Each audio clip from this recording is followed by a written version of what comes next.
നമസ്കാരം. മറയൂർ പഞ്ചായത്തിലെ പഞ്ചായത്ത് ഇലക്ഷൻ പുരോഗമിച്ചുകൊണ്ടിരിക്കുമ്പോൾ മറയൂർ പഞ്ചായത്തിന്റെ കുറിച്ച് വാർഡറിയാം സ്ഥാനാർത്ഥി അറിയാം എന്ന പരിപാടിയിലൂടെ വിവിധ സ്ഥാനാർത്ഥികളെ നമ്മൾ പരിചയപ്പെട്ട് കഴിഞ്ഞു. അവരെന്തെല്ലാം കാര്യങ്ങൾ നാടിനു വേണ്ടി ചെയ്യും എന്നതിനെ കുറിച്ചെല്ലാം നമ്മൾ ചർച്ച ചെയ്തു. എന്നാൽ മറയൂർ പഞ്ചായത്തിലെ ഏറ്റവും ശക്തമായ രാഷ്ട്രീയ പാർട്ടികളിൽ ഒന്നാണ് കോൺഗ്രസും CPM-ഉം BJP-യും. ഇതില് എല്ലാ പാർട്ടി നേതാക്കളുമായി സംസാരിക്കണമെന്ന് താല്പര്യമുണ്ടെങ്കിലും മറയൂർ ചാനലിലേക്ക് വിളിച്ചപ്പോൾ വന്ന പാർട്ടി എന്ന രീതിയിൽ CPM-ന്റെ ലോക്കൽ സെക്രട്ടറി എന്നോടൊപ്പം നിങ്ങളുമായി സംസാരിക്കുന്നതിനായി കടന്നു വന്നിരിക്കുകയാണ്.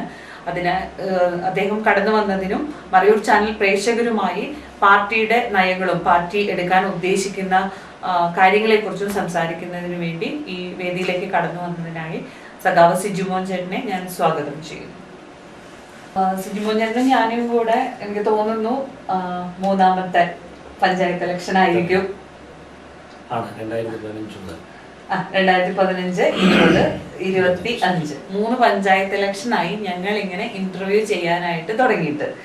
3 പഞ്ചായത്ത് ഇലക്ഷനിലും CPM പാർട്ടി പരാജയപ്പെട്ടിട്ടുണ്ട്. അപ്പോ ഒരു പരാജയം ഇങ്ങനെ തുടർച്ചയായി ഏറ്റുവാങ്ങുന്നതിന് വേണ്ടി മറയൂർ പഞ്ചായത്തിലും ഈ CPM പാർട്ടി നിൽക്കേണ്ട വല്ല ആവശ്യമുണ്ടോ? തെരഞ്ഞെടുപ്പിൽ പരാജയം എന്ന് പറയുന്നത് ഇപ്പോൾ തുടർച്ചയായി സംഭവിച്ചുകൊണ്ടിരിക്കുന്ന ഒരു കാര്യം അങ്ങനെ പറയാൻ കഴിയില്ല. ഗ്രാജുവലായി ഞങ്ങളുടെ പാർട്ടിക്ക് മറയൂർ പഞ്ചായത്തിൽ വളർച്ചയാണ്. കമ്മ്യൂണിസ്റ്റ് പാർട്ടി ഓഫ് ഇന്ത്യ മാർക്സിസ്റ്റും, അതായത് ഞങ്ങൾ തെരഞ്ഞെടുപ്പിൽ മത്സരിക്കുന്നത് LDF ആണ്.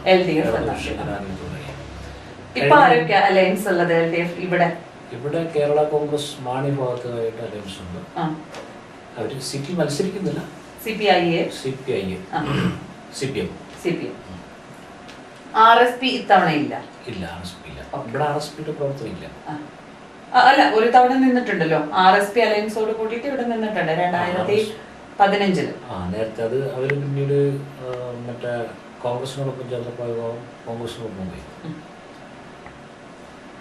അപ്പൊ LDF ഇത്തവണയും പഞ്ചായത്ത് ഇലക്ഷനില് ശക്തമായി മത്സരിക്കാൻ തീരുമാനിച്ചു. പാർട്ടി സെക്രട്ടറി ആദ്യം ലക്ഷ്മണൻ സഖാവായിരുന്നു അല്ലെ. ഇപ്പൊ സഖാവ് മാറിയത് കൊണ്ട് സിജുമോൻ സഖാവ് ആ ചാർജ് ഏറ്റെടുത്തു. എന്തെങ്കിലും മാറ്റം സംഭവിക്കുമോ? തീർച്ചയായിട്ടും മറയൂർ പഞ്ചായത്തിൽ ഈ തെരഞ്ഞെടുപ്പിൽ ഇടതുപക്ഷം തിളക്കമാർന്ന വിജയം കൈവരിക്കും എന്ന കാര്യത്തിൻ്റെ അകത്തൊരു സംശയമില്ല. ഞങ്ങൾക്ക് അങ്ങനെ ഒരു ആത്മവിശ്വാസം ഉണ്ടാകുന്നതിന് കാരണം കേരളത്തിൽ ഇടതുപക്ഷ ജനാധിപത്യത്തിൻ്റെ ഗവൺമെൻറ് നടപ്പാക്കിയ വികസന പദ്ധതികളും ജനക്ഷേമ പദ്ധതികളും അതിലേറ്റവും കൂടുതൽ അതിൻ്റെ ഫലം അനുഭവിച്ചിട്ടുള്ള ഒരു ജനതയാണ് മറയൂരിലുള്ളത്. അതുകൊണ്ട് തന്നെ അവർക്ക് ഇടതുപക്ഷ ജനാധിപത്യ മുന്നണിയോട് ഇതിനു മുമ്പുണ്ടായിരുന്ന ഒരു സമീപനമല്ല ഇപ്പോൾ. ഒന്ന്, മറയൂർ പഞ്ചായത്തിൽ 1000-ലധികം ലൈഫിൻ്റെ വീടുകൾ പൂർത്തിയായിക്കൊണ്ടിരിക്കുകയാണ്. അപ്പോൾ ലൈഫ് പദ്ധതിക്കകത്ത് എഗ്രിമെൻ്റ് വെച്ചതും ഇപ്പോൾ നിർമ്മാണം പൂർത്തീകരിച്ചുകൊണ്ടിരിക്കുന്നതുമായ വീടുകളുടെ നമ്പർ എടുത്ത് പരിശോധിക്കുമ്പോൾ എനിക്ക് തോന്നുന്നു ആകെ 4800 കെട്ടിടങ്ങളാണ് മറയൂർ പഞ്ചായത്തുള്ളത്. അതിൽ 1000-ലധികം കെട്ടിടങ്ങൾ വാടക, മറ്റേ കടമുറികളും ഹോം സ്റ്റേകളും റിസോർട്ടുകളെല്ലാമാണ്. അപ്പോൾ ബാക്കി വരുന്ന ഒരു 3500ആണ്. ഈ 3500 ആകെയുള്ള നമ്മുടെ വീടുകളിൽ 1000 വീടുകൾക്കകത്ത് ഒരു ഗവൺമെൻറ് നിർമ്മിച്ചു കൊടുക്കുക എന്ന് പറഞ്ഞാൽ അതിനൊരു റേഷ്യോ പരിശോധിച്ച് കഴിഞ്ഞാൽ എത്രയായിരിക്കുമെന്ന് നമുക്ക് കണക്കാക്കാവുന്നതാണ്.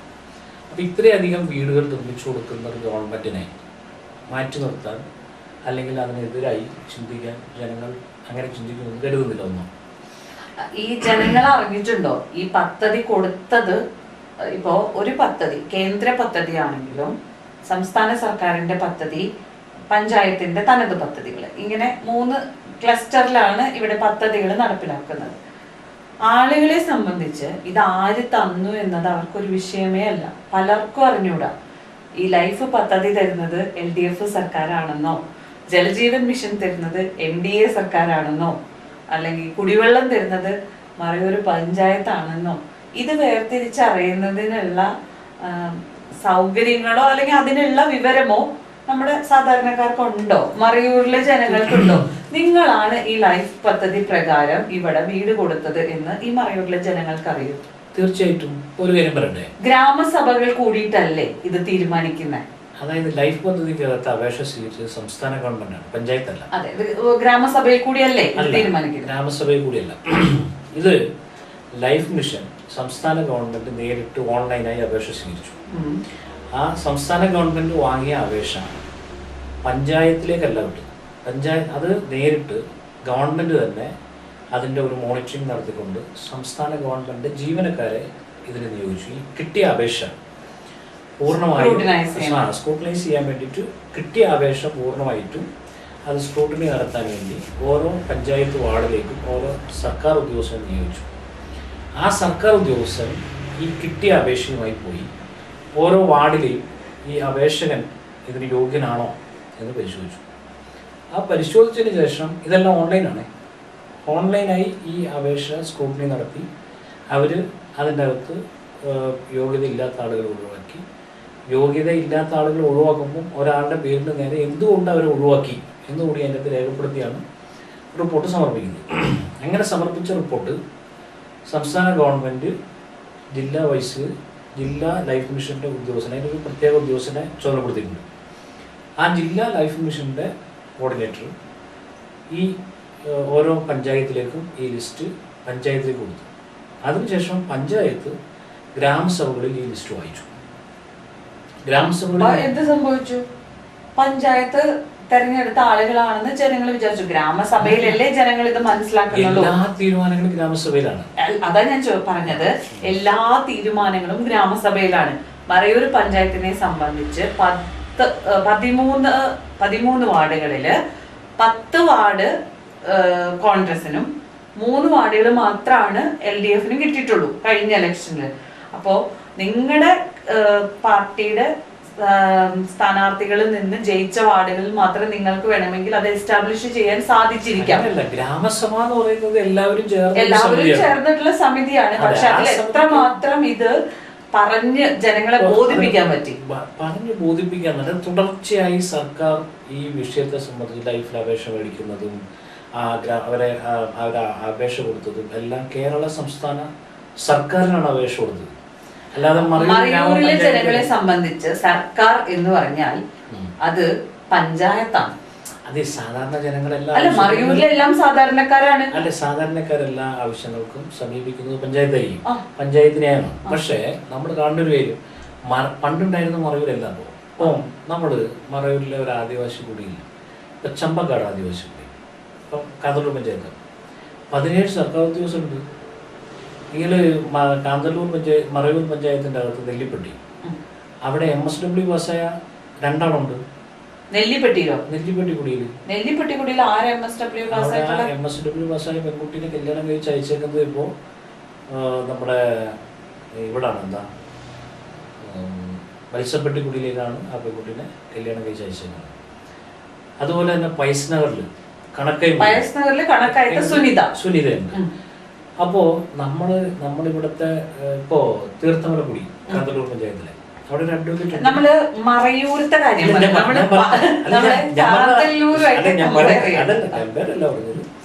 നമ്മൾ കാണുന്നവരല്ല, വിദ്യാഭ്യാസമുള്ള ഒരു വലിയ സമൂഹം നമ്മുടെ പ്രദേശത്തുണ്ട്. എല്ലാവരുടെയും വീടുകളിൽ കുട്ടികളെല്ലാം വിദ്യാഭ്യാസമുള്ളവരല്ലേ. അപ്പോൾ പണ്ടുള്ളതുപോലെ എല്ലാ വിഷയവും പഞ്ചായത്താണ് ചെയ്തതെന്ന് ആൾക്കാരങ്ങനെ ധരിക്കില്ല. അതിനൊരു ഉദാഹരണം കൂടി പറയാം. മറയൂർ പഞ്ചായത്തിൽ 1-ാം വാർഡ് 2-ാം വാർഡും കോൺഗ്രസിന് വലിയ ഭൂരിപക്ഷം ഉണ്ടായിരുന്ന പ്രദേശമാണ്. ഞങ്ങൾക്ക് അവിടെ കിട്ടുന്ന വോട്ട് എത്രയായിരുന്നു? 34, 16 ഇതൊക്കെയാണ് ഞങ്ങൾക്ക് കിട്ടുന്ന വോട്ട് ഷെയർ. കഴിഞ്ഞ പാർലമെന്റ് തെരഞ്ഞെടുപ്പ് എന്ന് പറയുന്നത് കേരളത്തിലാകെ വലിയ തോതിൽ ഇടതുപക്ഷത്തിന് എതിരായി വോട്ട് ചെയ്തൊരു തെരഞ്ഞെടുപ്പാണ്. ആ തെരഞ്ഞെടുപ്പിൽ ഈ പറയുന്ന ബൂത്തുകളിലെല്ലാം ഞങ്ങൾ വലിയ തോതിൽ ഞങ്ങളുടെ വോട്ട് ഷെയർ കൂടി. ആ വോട്ട് ഷെയർ കൂടാൻ കാരണം എന്തെന്നറിയോ? ഈ 2 വാർഡിൻ്റെ അകത്തും ബഹുമാനപ്പെട്ട MLA അഡ്വക്കേറ്റ് A. രാജയുടെ നേതൃത്വത്തിൽ ഈച്ചമ്പട്ടി കുടിയിലേക്കും ഇരട്ടള കുടിയിലേക്കും അവർക്ക് ഇതുവരെ റോഡ് സൗകര്യമില്ല. അവർക്ക് വഴി നിർമ്മിക്കുന്നതിന് വേണ്ടി അംബേദ്കർ സെറ്റിൽമെൻറ്റ് പദ്ധതിക്കകത്ത് ഉൾപ്പെടുത്തി 2 കോടി രൂപ കൊടുത്താണ് ഈ 2 കുടിയിലേക്കുള്ള റോഡിൻ്റെ നിർമ്മാണം നടന്നുകൊണ്ടിരിക്കുന്നത്. അതുപോലെ തന്നെ കമ്മാണംകുടിയിലേക്കുള്ള റോഡിൻ്റെ നിർമ്മാണം പൂർത്തീകരിച്ചു. അപ്പോൾ ആകെ മറയൂർ പഞ്ചായത്തിൽ നിന്ന് ഒരു ഓട്ടോറിക്ഷയിൽ നമുക്ക് പോകാൻ പറ്റുന്ന ഒരു ആദിവാസി കുടി എന്ന് പറയുന്നത് കമ്മാളക്കുടിയായി. അതിന് അവരെ അങ്ങനെ പരിഗണിച്ചത് LDF ആണ്, അല്ലെങ്കിൽ LDFിൻ്റെ ജനപ്രതിനിധിയാണ്. അപ്പോൾ അവർക്ക് ആരാണ് അവരെ പരിഗണിക്കുന്നത്, അവരുടെ പ്രശ്നം ഹാൻഡിൽ ചെയ്യുന്നത് എന്ന ഒരു ബോധ്യം അവർക്ക് വന്നതുകൊണ്ടാണ് അവിടെ ആ മാറ്റം വന്നത്. അപ്പം നമ്മൾ അങ്ങനെ കണ്ടായിരിക്കാം മാറ്റം സ്വാഭാവികമായിട്ടുണ്ട്. പറഞ്ഞോടെ നമ്മുടെ മറയൂര് ആ കുടിയിലെ ആളുകൾക്ക് നിങ്ങൾ കുറച്ച് കാര്യങ്ങൾ ആ സമയങ്ങളിൽ ചെയ്തു കൊടുത്തതിന്റെ ഭാഗമായി അവർ നിങ്ങൾക്ക് വോട്ട് ചെയ്തു. ആ പാവപ്പെട്ട മനുഷ്യർക്ക് അറിയില്ലല്ലോ ഈ പാർലമെന്റിൽ പോയിട്ട് അവിടെ ഒരു മുക്കിലിരിക്കാൻ മാത്രമാണ് ഈ LDF ജയിച്ചു കഴിഞ്ഞാൽ പറ്റുള്ളൂ. ഇതൊരു നാഷണൽ പൊളിറ്റിക്കൽ പാർട്ടി അല്ലല്ലോ. തെരഞ്ഞെടുപ്പിൽ 67 MP-മാരുടെ പിന്തുണയാണ് LDFന് അല്ലെങ്കിൽ ഇടതുപക്ഷത്തിന് ഇന്ത്യൻ പാർലമെന്റിൽ ഉണ്ടായിരുന്നത്.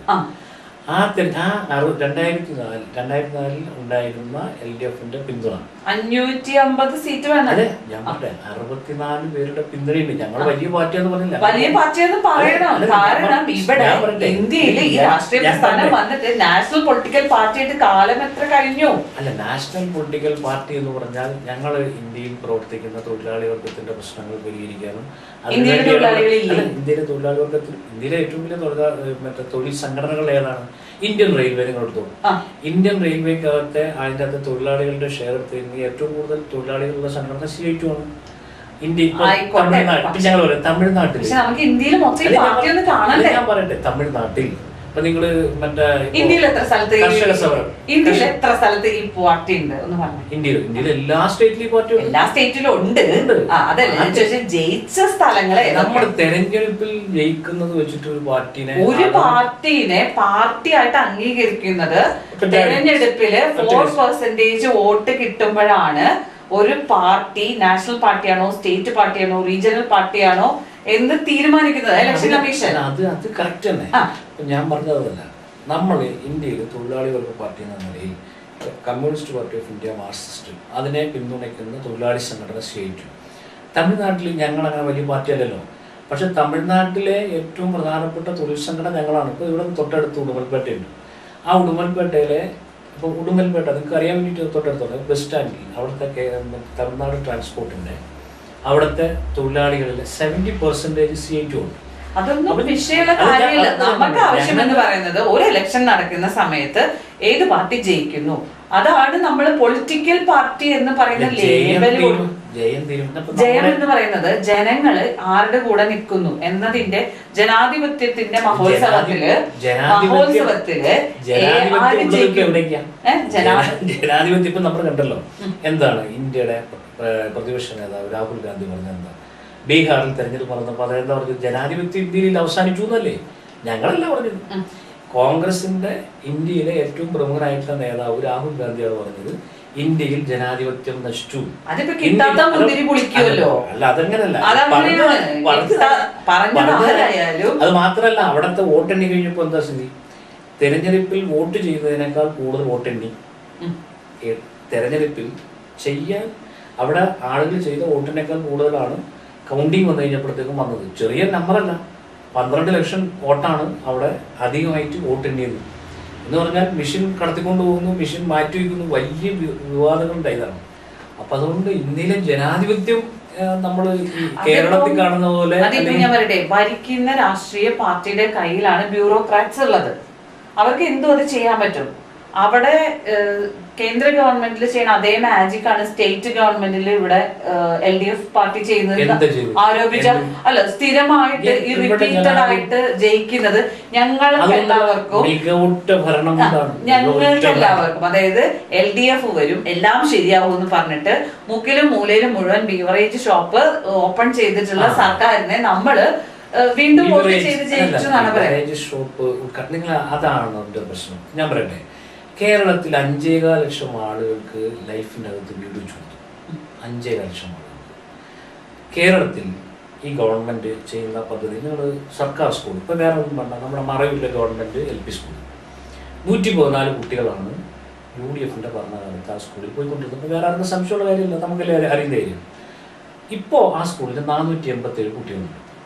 അത് പഞ്ചായത്ത് ബ്രേക്ക്ഫാസ്റ്റ് പദ്ധതി പദ്ധതിയല്ല, ഇവിടെ പഞ്ചായത്ത് പ്രസിഡന്റ് വന്ന് ഇവിടെ ഇരുന്ന് പറഞ്ഞ കാര്യമാണ് പഞ്ചായത്ത് പ്രസിഡന്റ് ബ്രേക്ക്ഫാസ്റ്റിന്റെ കഥ ഞാൻ പറയാതെ ഞാനത് പറഞ്ഞിട്ട് സമയമില്ല.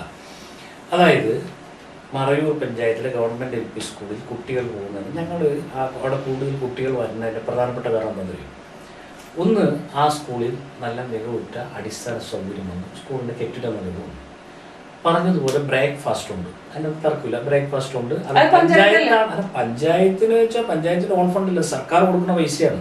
കേരളത്തിലാകെ ബ്രേക്ക്ഫാസ്റ്റ് കൊടുക്കാൻ, ആ ന്യൂട്രീഷൻ ഫുഡ് കൊടുക്കാൻ ഗവൺമെന്റ് എടുത്ത ഡിസിഷനാണ്. അത് നടപ്പാക്കേണ്ടത് പഞ്ചായത്താണ്. പഞ്ചായത്തിന് വിട്ടുകിട്ടിയ സ്ഥാപനമാണ് LP സ്കൂളും ആയുർവേദ ആശുപത്രിയും മൃഗാശുപത്രിയും എല്ലാം പഞ്ചായത്തിന് വിട്ടുകിട്ടിയിട്ടുള്ളതാണ്. ഇതൊരു നല്ല കാര്യം ചെയ്യുമ്പോഴേ ഇത് ഞങ്ങളാ ചെയ്തെന്ന് പറഞ്ഞ് രണ്ടു കൂട്ടരും കൂടെ കടിവലി നടത്തി അത് മാത്രമല്ല, ഇവിടെ ആളുകളെ തെറ്റിദ്ധരിപ്പിച്ചിട്ട് കാര്യമില്ല.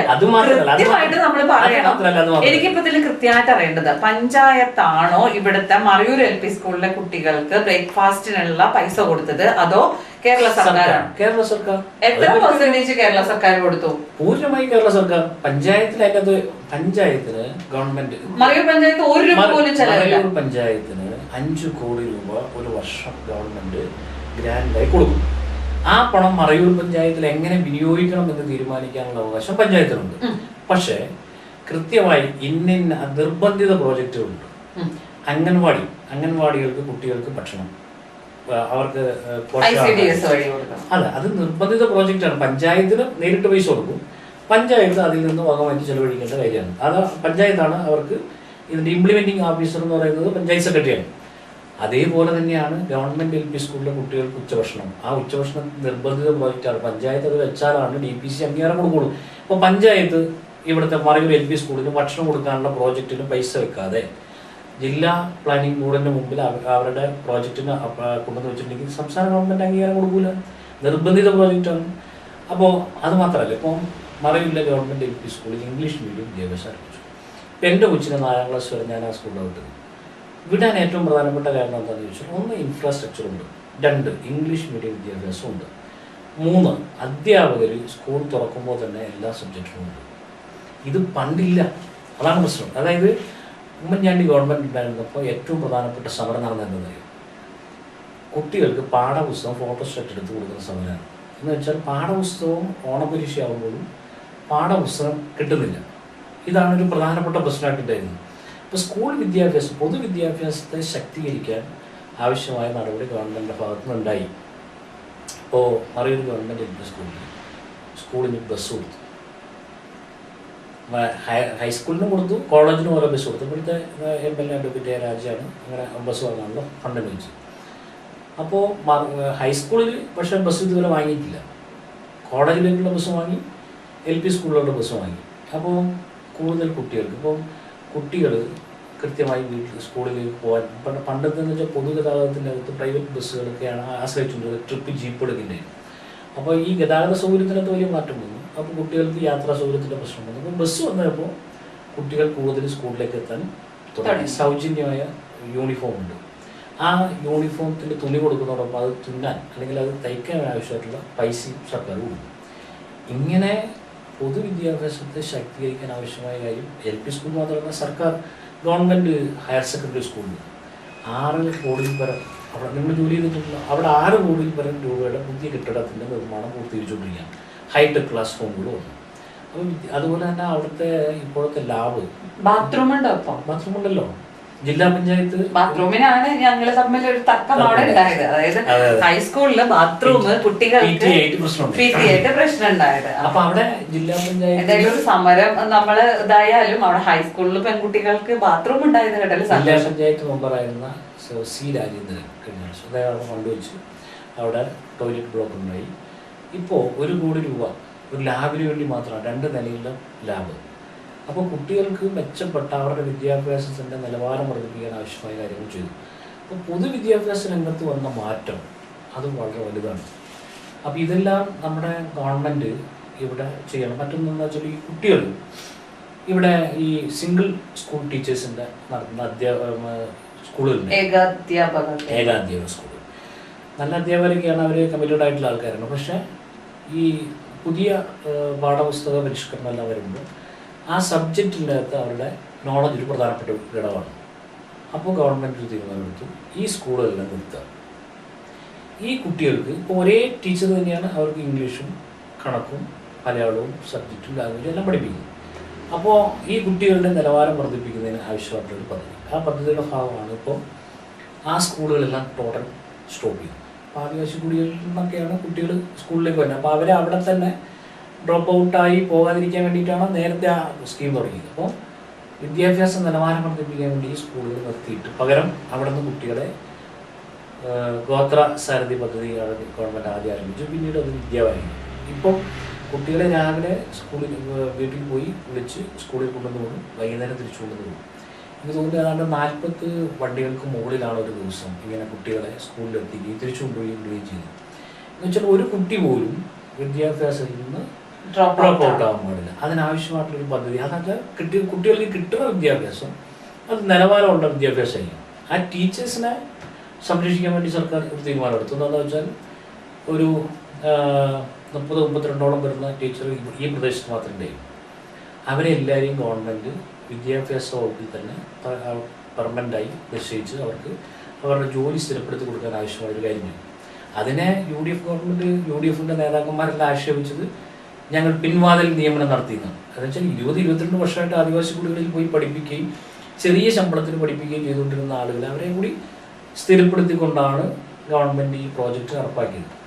മറ്റൊന്ന്, ഈ ഗവൺമെൻറ് കാലഘട്ടത്തിലാണ്, ഗവൺമെൻറ് വന്നതിന് ശേഷമാണ് നാച്ചുറലി പുതിയ ഹോസ്റ്റലോടെ 50 കുട്ടികളെ താമസിക്കാൻ പറ്റുന്ന ഹോസ്റ്റലാണ്.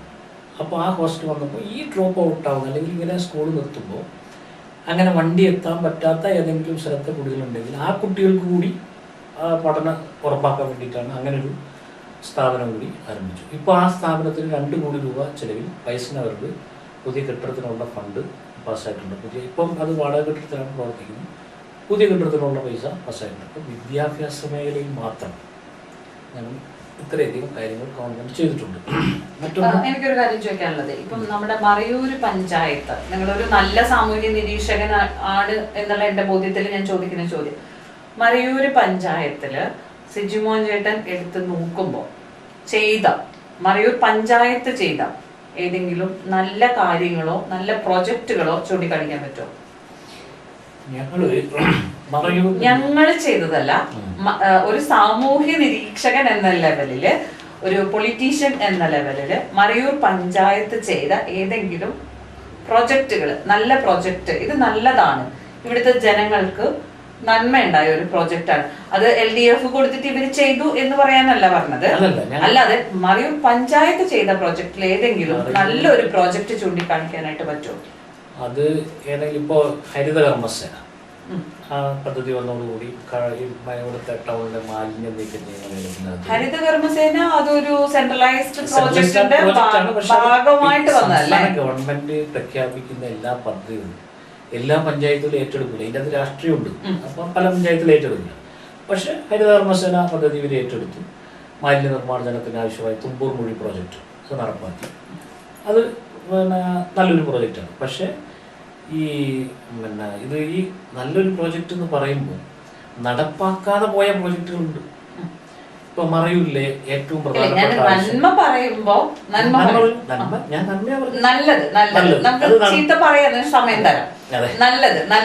തുമ്പൂർ മൊഴി പ്രോജക്റ്റ്. പക്ഷെ നടപ്പാക്കിയ സ്ഥലത്തെ സംബന്ധിച്ച് ഞങ്ങൾക്ക് ആശയമുണ്ട്. അവിടെ അല്ല, അവിടെ എവിടെയാ തുമ്പൂർ മൊഴി പ്രോജക്റ്റ് എവിടെയാ നടത്തിയത്? അത് നടപ്പാക്കിയത് ഇവിടെ 96-ൽ പഞ്ചായത്ത് ഈ ശ്മശാനത്തിന് വേണ്ടി സ്ഥലം കാശ് കൊടുത്ത് മേടിച്ചു. അത് 82-ൽ ശരി, മറ്റേ ഇയർ മാറിപ്പോയി. ആ സ്ഥലത്ത് കൊണ്ടുവന്ന് ഈ സാധനം വെച്ചു. അത് അവിടെ സാധാരണ ഒരു 6-7 വാർഡുകളിലെ ജനങ്ങൾ മരണപ്പെട്ടാൽ കൊണ്ടുവന്ന് സംസ്കാരം നടത്തുന്ന ഒരു സ്ഥലമാണ്. അപ്പം നമ്മൾ സാധാരണ ആളുകളെ അടക്കം ചെയ്യുന്ന സ്ഥലത്തിനോട് ഒരു ആരായാലും അവരുടെ ഭാവി അവരുടെ വരും തലമുറയ്ക്ക് ഈ പറയുന്ന ആളുകളെ അടക്കം ചെയ്ത സ്ഥലത്തോട് സെന്റിമെന്റ്സ് ഉള്ള സ്ഥലം. അപ്പൊ അത് അവിടെ കൊണ്ടുപോയി ചെയ്യുന്നതിനോട് നമുക്ക് അഭിപ്രായ വ്യത്യാസമുണ്ട്. പക്ഷെ ആ പ്രോജക്ട്, ഈ ശ്മശാനം എന്ന് പറയുന്നത് ടാക്സ് ഫ്രീ ലാൻഡ് അല്ലേ? ടാക്സ് ഫ്രീ ലാൻഡ് ആണ്. ടാക്സ് ഫ്രീ ലാൻഡ് ആണ്. ഏത് ശ്മശാനമാണെങ്കിലും അതൊരു ടാക്സ് ഫ്രീ ലാൻഡ് ആണ്. അവിടെ മൃതദേഹം മാത്രമേ വെക്കാവൂ എന്ന് കൃത്യമായി മാർഗനിർദ്ദേശങ്ങളോട് കൂടിയിട്ടാണ്. ഈ ക്രിമേഷൻ സെന്റേഴ്സിനായാലും ഗ്രേവ് യാർഡ്സിനായാലും പെർമിഷൻ കളക്ടറേറ്റ് നിന്ന് കിട്ടുന്ന സമയത്ത് പലപ്പോഴും ഇപ്പോൾ മുസ്ലിം പള്ളികൾക്ക് ഉണ്ടാവും അല്ലെങ്കിൽ ക്രിസ്ത്യൻ പള്ളികൾക്ക് ഉണ്ടാവും. പൊതുജനങ്ങളുടെ ഒരു ധാരണ എന്ന് പറയുന്നത് അവിടെ ആ കമ്മ്യൂണിറ്റിയിലുള്ളവരെ മാത്രമേ അടക്കം ചെയ്യാവൂ എന്നുള്ളതാണ്. അങ്ങനെ ഒരു സംഭവം ഇല്ല. അല്ല, അങ്ങനെ ഒരു സംഭവം ഇല്ല. ഞാൻ ജനങ്ങൾക്കുള്ള ഒരു പൊതു തെറ്റിദ്ധാരണ മാറ്റാൻ വേണ്ടി പറഞ്ഞു എന്നുള്ളതിലും. അപ്പോ അങ്ങനെ ഒരു പർട്ടിക്കുലർ കമ്മ്യൂണിറ്റിയുടെ ശ്മശാനത്തിൽ പോലും നമുക്ക് ആരെ വേണമെങ്കിലും മറവ് ചെയ്യാം. അത് അത്രയും പ്രൊട്ടക്റ്റഡ് ആയിട്ട് സൂക്ഷിക്കേണ്ട ഒരു ഏരിയ ആണ്. അപ്പൊ പൊതു ശ്മശാനം എന്ന് പറയുമ്പോൾ പല ഡിഫറെന്റ് ടൈപ്പ് ഓഫ് കമ്മ്യൂണിറ്റി ആൾക്കാരെ ബറി ചെയ്തിട്ടുള്ള സ്ഥലമാണ്.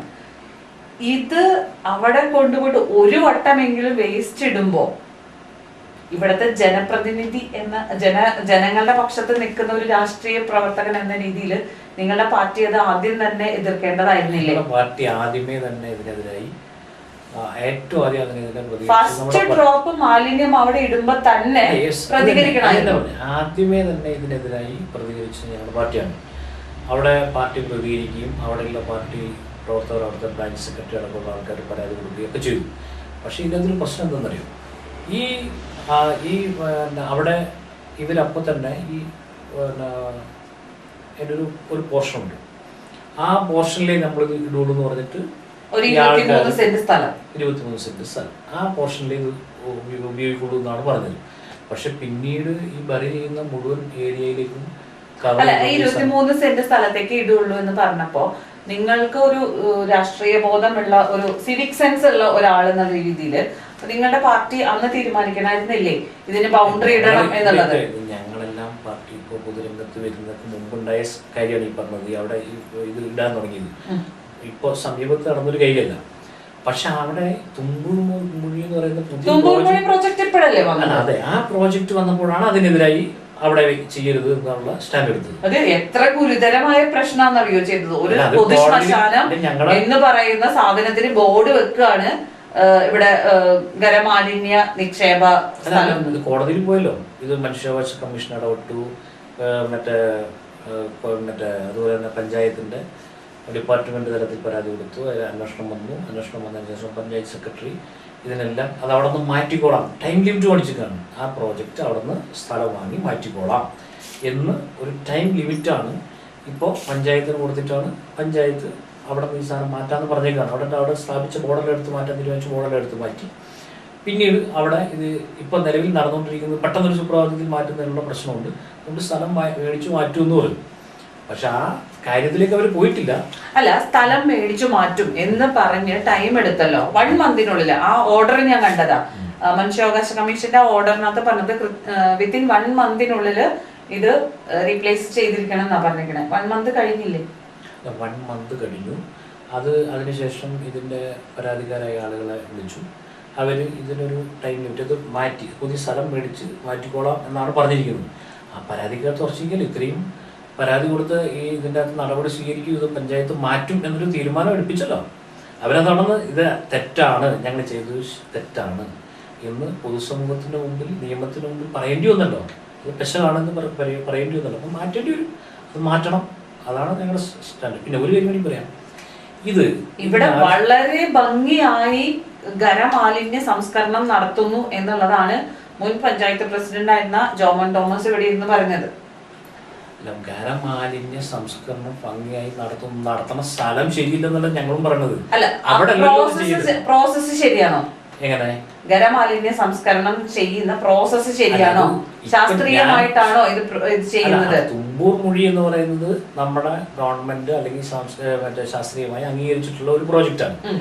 അത് ചെയ്യുന്നതിൻ്റെ അകത്ത് നമുക്ക് തക്കില്ല. അത് വെച്ചാൽ പല സ്ഥലങ്ങളിലും ചെയ്തിട്ടുള്ള കാന്തല്ലൂർ പഞ്ചായത്ത് ചെയ്യുന്നുണ്ട്, പല സ്ഥലങ്ങളിലും ചെയ്ത് സക്സസ് ആയിട്ടുള്ളൊരു പ്രോജക്റ്റാണ്. അത് നടക്കട്ടെ. പക്ഷേ ഞാൻ പറഞ്ഞ ഒരു കാര്യം എന്താ പറയുക, മറയൂർ പഞ്ചായത്ത് കരിമൂട്ടി നിങ്ങൾക്ക് അറിയുന്നൊരു സ്ഥലമാണ്. അവിടെ 1 സെന്റ് സ്ഥലം നമ്മുടെ പാർട്ടി ഓഫീസിൻ്റെ തൊട്ടടുത്ത് രാജു എന്ന് പറയുന്നതാണ്. 1 സെന്റ് സ്ഥലം കിട്ടിയത് 7000 രൂപ. ഇതിനോട് ചേർന്നുള്ള സ്ഥലം ഇപ്പോൾ കോൺഗ്രസിൻ്റെ നേതാവ് മരണപ്പെട്ടു പോയി തോമച്ചൻ്റെ, അദ്ദേഹം അവിടെ 1 സെന്റ് സ്ഥലം കിട്ടിയത് 6000 രൂപയാണ്. പഞ്ചായത്തിൽ ഒരു വർഷത്തിൽ കൊടുക്കുന്ന പൈസ ആകെ സർക്കാർ ഗവൺമെൻറ്റിന് നേരിട്ട് സർക്കാർ കഴിഞ്ഞാൽ നേരിട്ട് സ്ഥലം വിലക്കെടുക്കാൻ പറ്റുന്ന ഒരേ ഒരു സർക്കാർ ഏജൻസി എന്ന് പറയുന്നത് ഗ്രാമപഞ്ചായത്താണ്. ഈ ഗ്രാമപഞ്ചായത്തിന് മറയൂർ ഗ്രാമപഞ്ചായത്തിന് ഏതാണ്ട് 50ഓളം ഏക്കർ ഭൂമിയാണ് ഇപ്പോൾ അവിടെ പല റിയൽ എസ്റ്റേറ്റ് ആളുകളും സ്ഥലം വാങ്ങി ഫ്ലോട്ടാക്കി മാർക്കറ്റ് ചെയ്തുകൊണ്ടിരിക്കുന്നത്. അവിടെ ഞാൻ മനസ്സിലാക്കുന്നത് പഞ്ചായത്തിന് നേരത്തെ 1 ഏക്കർ സ്ഥലം ഈ പറയുന്ന സ്ഥലത്തിൻ്റെ ഉടമ കൊടുത്തിരുന്നു എന്നാണ്. അത് അതിൻ്റെ നിയമവശത്തെക്കുറിച്ച് എനിക്കറിയില്ല. അന്വേഷണത്തിൽ അവിടെ അന്വേഷിച്ച് കഴിഞ്ഞപ്പോൾ പറഞ്ഞ കാര്യമാണ്. ആ സ്ഥലത്തേക്ക് റോഡ് പഞ്ചായത്തിൻ്റെ ചെലവിൽ റോഡ് വെട്ടിക്കൊണ്ട് തൊഴിലുറപ്പിൻ്റെ അകത്ത് ഉൾപ്പെടുത്തി അവിടെ വരെ റോഡ് വെട്ടുകയും ചെയ്തിരുന്നു എന്നാണ് കേട്ടത്, മനസ്സിലാക്കിയത്. അപ്പോൾ ആ സ്ഥലം സെൻറ്റിന് 12 ലക്ഷം രൂപയ്ക്കാണ് ഏറ്റവും നിയറസ്റ്റ് ആയിട്ടുള്ള ഒരു ടൈമിൽ വിറ്റത്. ഈ സ്ഥലത്തേക്ക് പഞ്ചായത്തിന്റെ ചെലവിൽ റോഡുണ്ട്. അപ്പൊ അവിടെ ഒരു മനുഷ്യൻ പോലും താമസമില്ല. അപ്പൊ റിസോർട്ട് ഉണ്ട്. റിസോർട്ട് ഉള്ളത് കുറച്ചും കൂടെ മേലായിട്ട് ഭാവിയില് അവിടേക്ക് റിസോർട്ടുകൾ വരാം. പക്ഷേ ഈ പഞ്ചായത്തിലെ എത്ര മെമ്പർമാർക്ക് ആ പ്ലോട്ടിന്റെ സമീപത്ത് സ്ഥലമുണ്ട്? അതിനെക്കുറിച്ച് എനിക്കറിയത്തില്ല.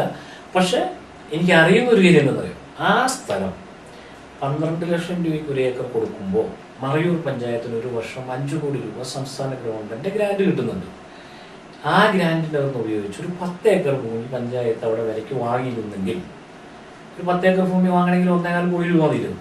ആ 10 ഏക്കർ ഭൂമി അവിടെ പഞ്ചായത്ത് വാങ്ങിയിരുന്നെങ്കിൽ ഇന്ന് മറയൂരിലെ ഭാവി വികസനത്തിന് ഉപയോഗിക്കാൻ പറ്റുന്ന ഒട്ടേറെ പ്രോജക്റ്റുകൾ നമുക്ക് ചെയ്യാൻ പറ്റുമായിരുന്നു. അതിലൊന്ന്, ഇപ്പം മറയൂർ നമുക്ക് മൂന്നാറിൽ നിന്ന് അല്ലെങ്കിൽ ഉടുമ്പൽപേട്ടയിൽ നിന്ന് ഒരു ദിവസം ഇതിൽ 3000 വണ്ടിയാണ് പാസ് ചെയ്യുന്നത്. ഇത് വിനോദസഞ്ചാരികളുടെ വാഹനം ആവറേജ് 3000 വണ്ടി പോകുന്നു എന്നാണ് ആവറേജ് ഇപ്പോഴത്തെ നിലവിലൊരു കണക്ക്. ഇവർ മൂന്നാറിൽ ഉടുമ്പൽപേട്ടയിൽ നിന്ന് ഇവിടെ വരുമ്പോൾ 40-45 കിലോമീറ്റർ ട്രാവൽ ചെയ്ത് വരണം, ഒരു കോഫി കഴിക്കണം, ഒന്ന് ഫ്രഷ് ആവണം എന്ന് തോന്നിയാൽ ഈ വണ്ടി ഒന്നും പാർക്ക് ചെയ്യാനുള്ളൊരു സ്ഥലമില്ല. അതേസമയം മറയൂരിലെ ആയുർവേദ ആശുപത്രിയുടെയും മൃഗാശുപത്രിയുടേതായിട്ട് ഏതാണ്ട് ഒരു 3-4 ഏക്കർ ഭൂമി അവിടെ ഉണ്ട്. ആ ഭൂമിക്കകത്ത് പഞ്ചായത്തിൽ വിട്ടുകിട്ടിയ സ്ഥാപനമാണ് ആയുർവേദ ആശുപത്രിയും മൃഗാശുപത്രിയും. അതിൻ്റെ ലാൻഡിൻ്റെ അകത്ത് ഇവർക്കൊരു സേ ഉണ്ട്, അതിനെ ഇടപെടാനുള്ള ഒരു പവറുണ്ട്. അവിടെ ഈ മറ്റേ കരിമുട്ടിയിൽ ഇവരൊരു 10 ഏക്കർ സ്ഥലം വാങ്ങിയെങ്കിൽ ഈ ഇവിടെ എടുക്കുന്ന ഒരു 4 ഏക്കറിന് പകരം അവിടെ 8 ഏക്കർ കൊടുക്കാം. ഈ 4 ഏക്കർ ഭൂമി ഇവിടെ ഒരു പാർക്കിംഗ് ഗ്രൗണ്ടായിട്ട് മാറ്റാം, അല്ലെങ്കിൽ ഒരു വലിയ മറ്റേ എന്തെങ്കിലും വ്യാപാര സ്ഥാപനങ്ങൾക്ക് വേണ്ടിയിട്ടുള്ള സംവിധാനം. അതുപോലെ ബാങ്ക്, മറയൂരിലെ കോപ്പറേറ്റീവ് ബാങ്കും ഈ പാർട്ടി തന്നെ സെയിം കൺട്രോളിൽ നിൽക്കുന്ന, ഇവരുടെ പാർട്ടി കൺട്രോളിൽ നിൽക്കുന്ന. അപ്പൊ നമുക്കറിയാം പാർട്ടിയും രാഷ്ട്രീയവും പഞ്ചായത്തും ഒരാൾ ഭരിക്കുമ്പോൾ അക്വയർ ചെയ്യാനായിട്ട് ലാൻഡ് അക്വയർ ചെയ്യാൻ ഈസിയാണ്. അപ്പൊ അവിടെ കിട്ടിയിരുന്ന ഒരു 4 ഏക്കർ സ്ഥലം, അറ്റാച്ച്മെന്റിൽ കിട്ടിയ ഒരു 4 ഏക്കർ സ്ഥലം, അത് റിസോർട്ടായിട്ട് മാറ്റുന്നതിന് പകരം ഇതുപോലെയുള്ള കാര്യങ്ങളിലേക്ക് മാറ്റാനായിട്ട് പഞ്ചായത്തിന് പോസിബിലിറ്റി ഉണ്ടായിരുന്നോ? അല്ല, പഞ്ചായത്തിന് അവരുടെ ഭൂമി ഏറ്റെടുത്തൊന്നും ചെയ്യാൻ പറ്റില്ല. അത് ബാങ്കിന്റെ സ്ഥലം. ബാങ്കിന്റെ സ്ഥലം ബാങ്കിന് വാങ്ങാലോ, ബാങ്കിന് സ്ഥലം വാങ്ങാം. അതായത് രണ്ടും ഒരേ പാർട്ടിയുടെ ആളുകൾ തന്നെയാവുമ്പോ നമ്മളിവിടെ സ്ഥലമില്ല എന്ന് പറഞ്ഞ് നെഞ്ചത്തടിച്ച് കരഞ്ഞുകൊണ്ട് നടക്കുകയാണല്ലോ എല്ലാവരും. സ്ഥലമില്ല എന്ന് പറഞ്ഞ് കരയേണ്ട കാര്യമില്ലെന്ന്. അതിനെന്താന്നറിയോ, ഇവിടുത്തെ ഏറ്റവും വലിയ സങ്കടം എന്ന് പറയുന്നത് ഈ മലമുകളില് പട്ടയമുള്ള സ്ഥലമില്ല, കരഭൂമിയില്ല എന്ന് പറഞ്ഞിട്ടാണ് ഇവിടെ കരച്ചിൽ മൊത്തം. ഇവിടെ കുട്ടികൾക്ക് ഗ്രൗണ്ട് കൊടുക്കുന്നത്. ഗ്രൗണ്ടിന് ഇപ്പൊ ഞാൻ പറയട്ടെ, ഇപ്പൊ നിങ്ങൾ എന്റെ കൂടെ വരും കരിമുട്ടിയിൽ ഈ പറയുന്ന സ്ഥലം ഇപ്പൊ പോയാൽ അവിടെ സ്ഥലം വാങ്ങുന്നുണ്ടല്ലോ. ഇപ്പൊ വാങ്ങുന്നുണ്ട്. പഞ്ചായത്തിന്റെ ഭരണത്തിന് നേതൃത്വം കൊടുക്കുന്ന ആളുകൾക്ക് തന്നെ നേരിട്ട് അറിയുന്ന ആൾക്കാരാണ് അതെല്ലാം. ഇവിടെ ലാൻഡ് മാഫിയ ഇപ്പൊ ഈ ഒരു 5 വർഷത്തിനുള്ളിൽ ലാൻഡ് മാഫിയ ഇവിടുത്തെ രാഷ്ട്രീയക്കാരെ അതിശക്തമായി സ്വാധീനിച്ചിട്ടുണ്ടോ? രാഷ്ട്രീയക്കാരെ സ്വാധീനിച്ചിട്ടുണ്ടോ എന്ന് ചോദിച്ചിട്ടുണ്ടെങ്കിൽ ലാൻഡ് മാഫിയ ഇവിടുത്തെ പല ഇപ്പോൾ ഒരു കാര്യമുണ്ട്. ഞങ്ങളൊരു ഭൂമിയുടെ കാര്യത്തിൽ അതൊരു പരാതി കൊടുത്തു എന്ന് വെച്ചാൽ നമ്മുടെ പ്രദേശത്തിൻ്റെ പ്രത്യേകത എന്ന് പറഞ്ഞാൽ പൂർണ്ണമായും കൃഷിയെ ആസ്പദമാക്കി ജീവിക്കുന്ന ഒരു സമൂഹമാണ്. ഇപ്പം മറ്റു വരുമാന മാർഗങ്ങളിൽ ടൂറിസം ഒരു പ്രധാനപ്പെട്ട വരുമാന സ്രോതസ്സായിട്ടുണ്ട്, തൊഴിലുറപ്പ് ഒരു പ്രധാനപ്പെട്ട വരുമാന സ്രോതസ്സായിട്ടുണ്ട്. അങ്ങനെ പല വരുമാന മാർഗങ്ങളും നമ്മുടെ മുമ്പിൽ വന്നിട്ടുണ്ട്. പക്ഷേ കൃഷിയാണ് അടിസ്ഥാനപരമായി നമ്മുടെ പ്രദേശത്തിൻ്റെ ഏറ്റവും പ്രധാനപ്പെട്ട വരുമാന മാർഗം. ആ വരുമാന മാർഗം അത് പൂർണ്ണമായി കൃഷി ഉപേക്ഷിക്കുന്ന സ്ഥിതി അല്ലെങ്കിൽ കൃഷി ഭൂമി ഇതുപോലെയുള്ള ലാൻഡ് മാഫിയ സ്പോട്ട് ഇതുപോലെ പ്ലോട്ട് ചെയ്ത് കൊടുക്കാൻ തുടങ്ങിക്കഴിഞ്ഞാൽ കൃഷി നശിച്ചാൽ നമ്മുടെ നാടിൻ്റെ സമ്പദ് വ്യവസ്ഥ നശിക്കും. അപ്പോൾ അതിനെതിരായി ഒരു നിലപാട് ചെയ്യും. പക്ഷെ എന്താ പ്രശ്നം എന്നറിയാം, ഇതൊരു വലിയ ഫോക്കസാണ് ഈ സംവിധാനം. എന്ന് വെച്ചാൽ ഈ റിയൽ എസ്റ്റേറ്റ് എന്ന് പറയുന്ന സംവിധാനമായി നിൽക്കുന്നത് വലിയൊരു ഫോക്കസാണ്. നമ്മളിതിനെതിരെ നിൽക്കുമ്പോൾ ഒരു ഇവിടുത്തെ നമ്മുടെ പ്രദേശത്തിൻ്റെ പുതിയ സാഹചര്യത്തിൽ പുതിയ നിർമ്മാണ പ്രവർത്തനങ്ങളെല്ലാം നടക്കേണ്ട ആവശ്യമുണ്ട്. കാരണം ധാരാളം വിനോദസഞ്ചാരികൾ വരുമ്പോൾ അവർക്ക് താമസിക്കാൻ ചിലപ്പോൾ അടിസ്ഥാന സൗകര്യങ്ങൾ വേണം. മറ്റു നിയമപരമായി ഇതിന് പല പ്രശ്നങ്ങളും നമ്മുടെ പ്രദേശത്ത്. എന്റെ വീടിന്റെ തൊട്ടടുത്തുള്ള സ്ഥലമാണ് മറയൂർ ഗ്രാമക്കാരുടെ ഒരു ട്രസ്റ്റ്, എന്റെ പ്രോപ്പർട്ടിയാണ് അത് വർഷങ്ങളായിട്ട് അവിടെ കൃഷിയാണ് ചെയ്തുകൊണ്ടിരിക്കുന്നത്. കൃഷിക്ക് ഉപയോഗിക്കുന്ന പെസ്റ്റിസൈഡ്സും ഇതെല്ലാം നമ്മുടെയൊക്കെ വീട്ടിലെ കിണർ വെള്ളത്തിന് ദോഷം ചെയ്യുന്നതാണ്. എന്നാലും അത് കൃഷി ആയതുകൊണ്ട് നമുക്ക് ആർക്കും അതിനകത്തൊരു പരാതിയും ഇല്ലാതെ നല്ല രീതിയിൽ അത് പോയിക്കൊണ്ടിരിക്കുകയായിരുന്നു. ഇടയ്ക്കിടയ്ക്ക് അതിൻ്റെ ഉള്ളിൽ നിന്ന് പാമ്പ് കയറി വരാറുണ്ട് വീട്ടിലേക്ക്. ഇങ്ങനത്തെ ഒക്കെ പ്രശ്നങ്ങൾ നമ്മൾ ആ പരിസരത്തുള്ള എല്ലാവർക്കും ഉള്ളതാണ്.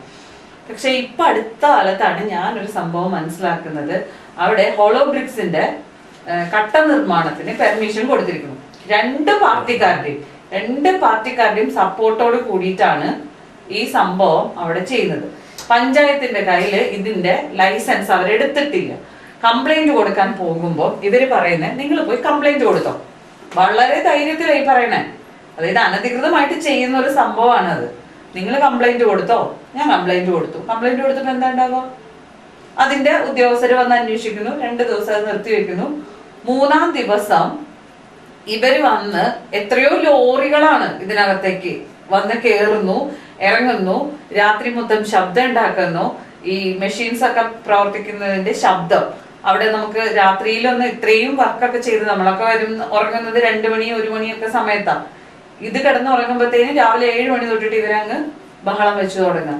ഇത് ഇത്രയും പൊല്യൂഷൻസ് ഉണ്ട് എന്ന് പറഞ്ഞിട്ടും, അതായത് സൗണ്ട് പൊല്യൂഷൻ ഉണ്ട്, അതുപോലെ തന്നെ കെമിക്കൽ പൊല്യൂഷൻസും അവിടെ നടക്കുന്നു എന്ന് പറഞ്ഞിട്ടും യാതൊരു നടപടിയും ഇവിടെ എടുത്തില്ല.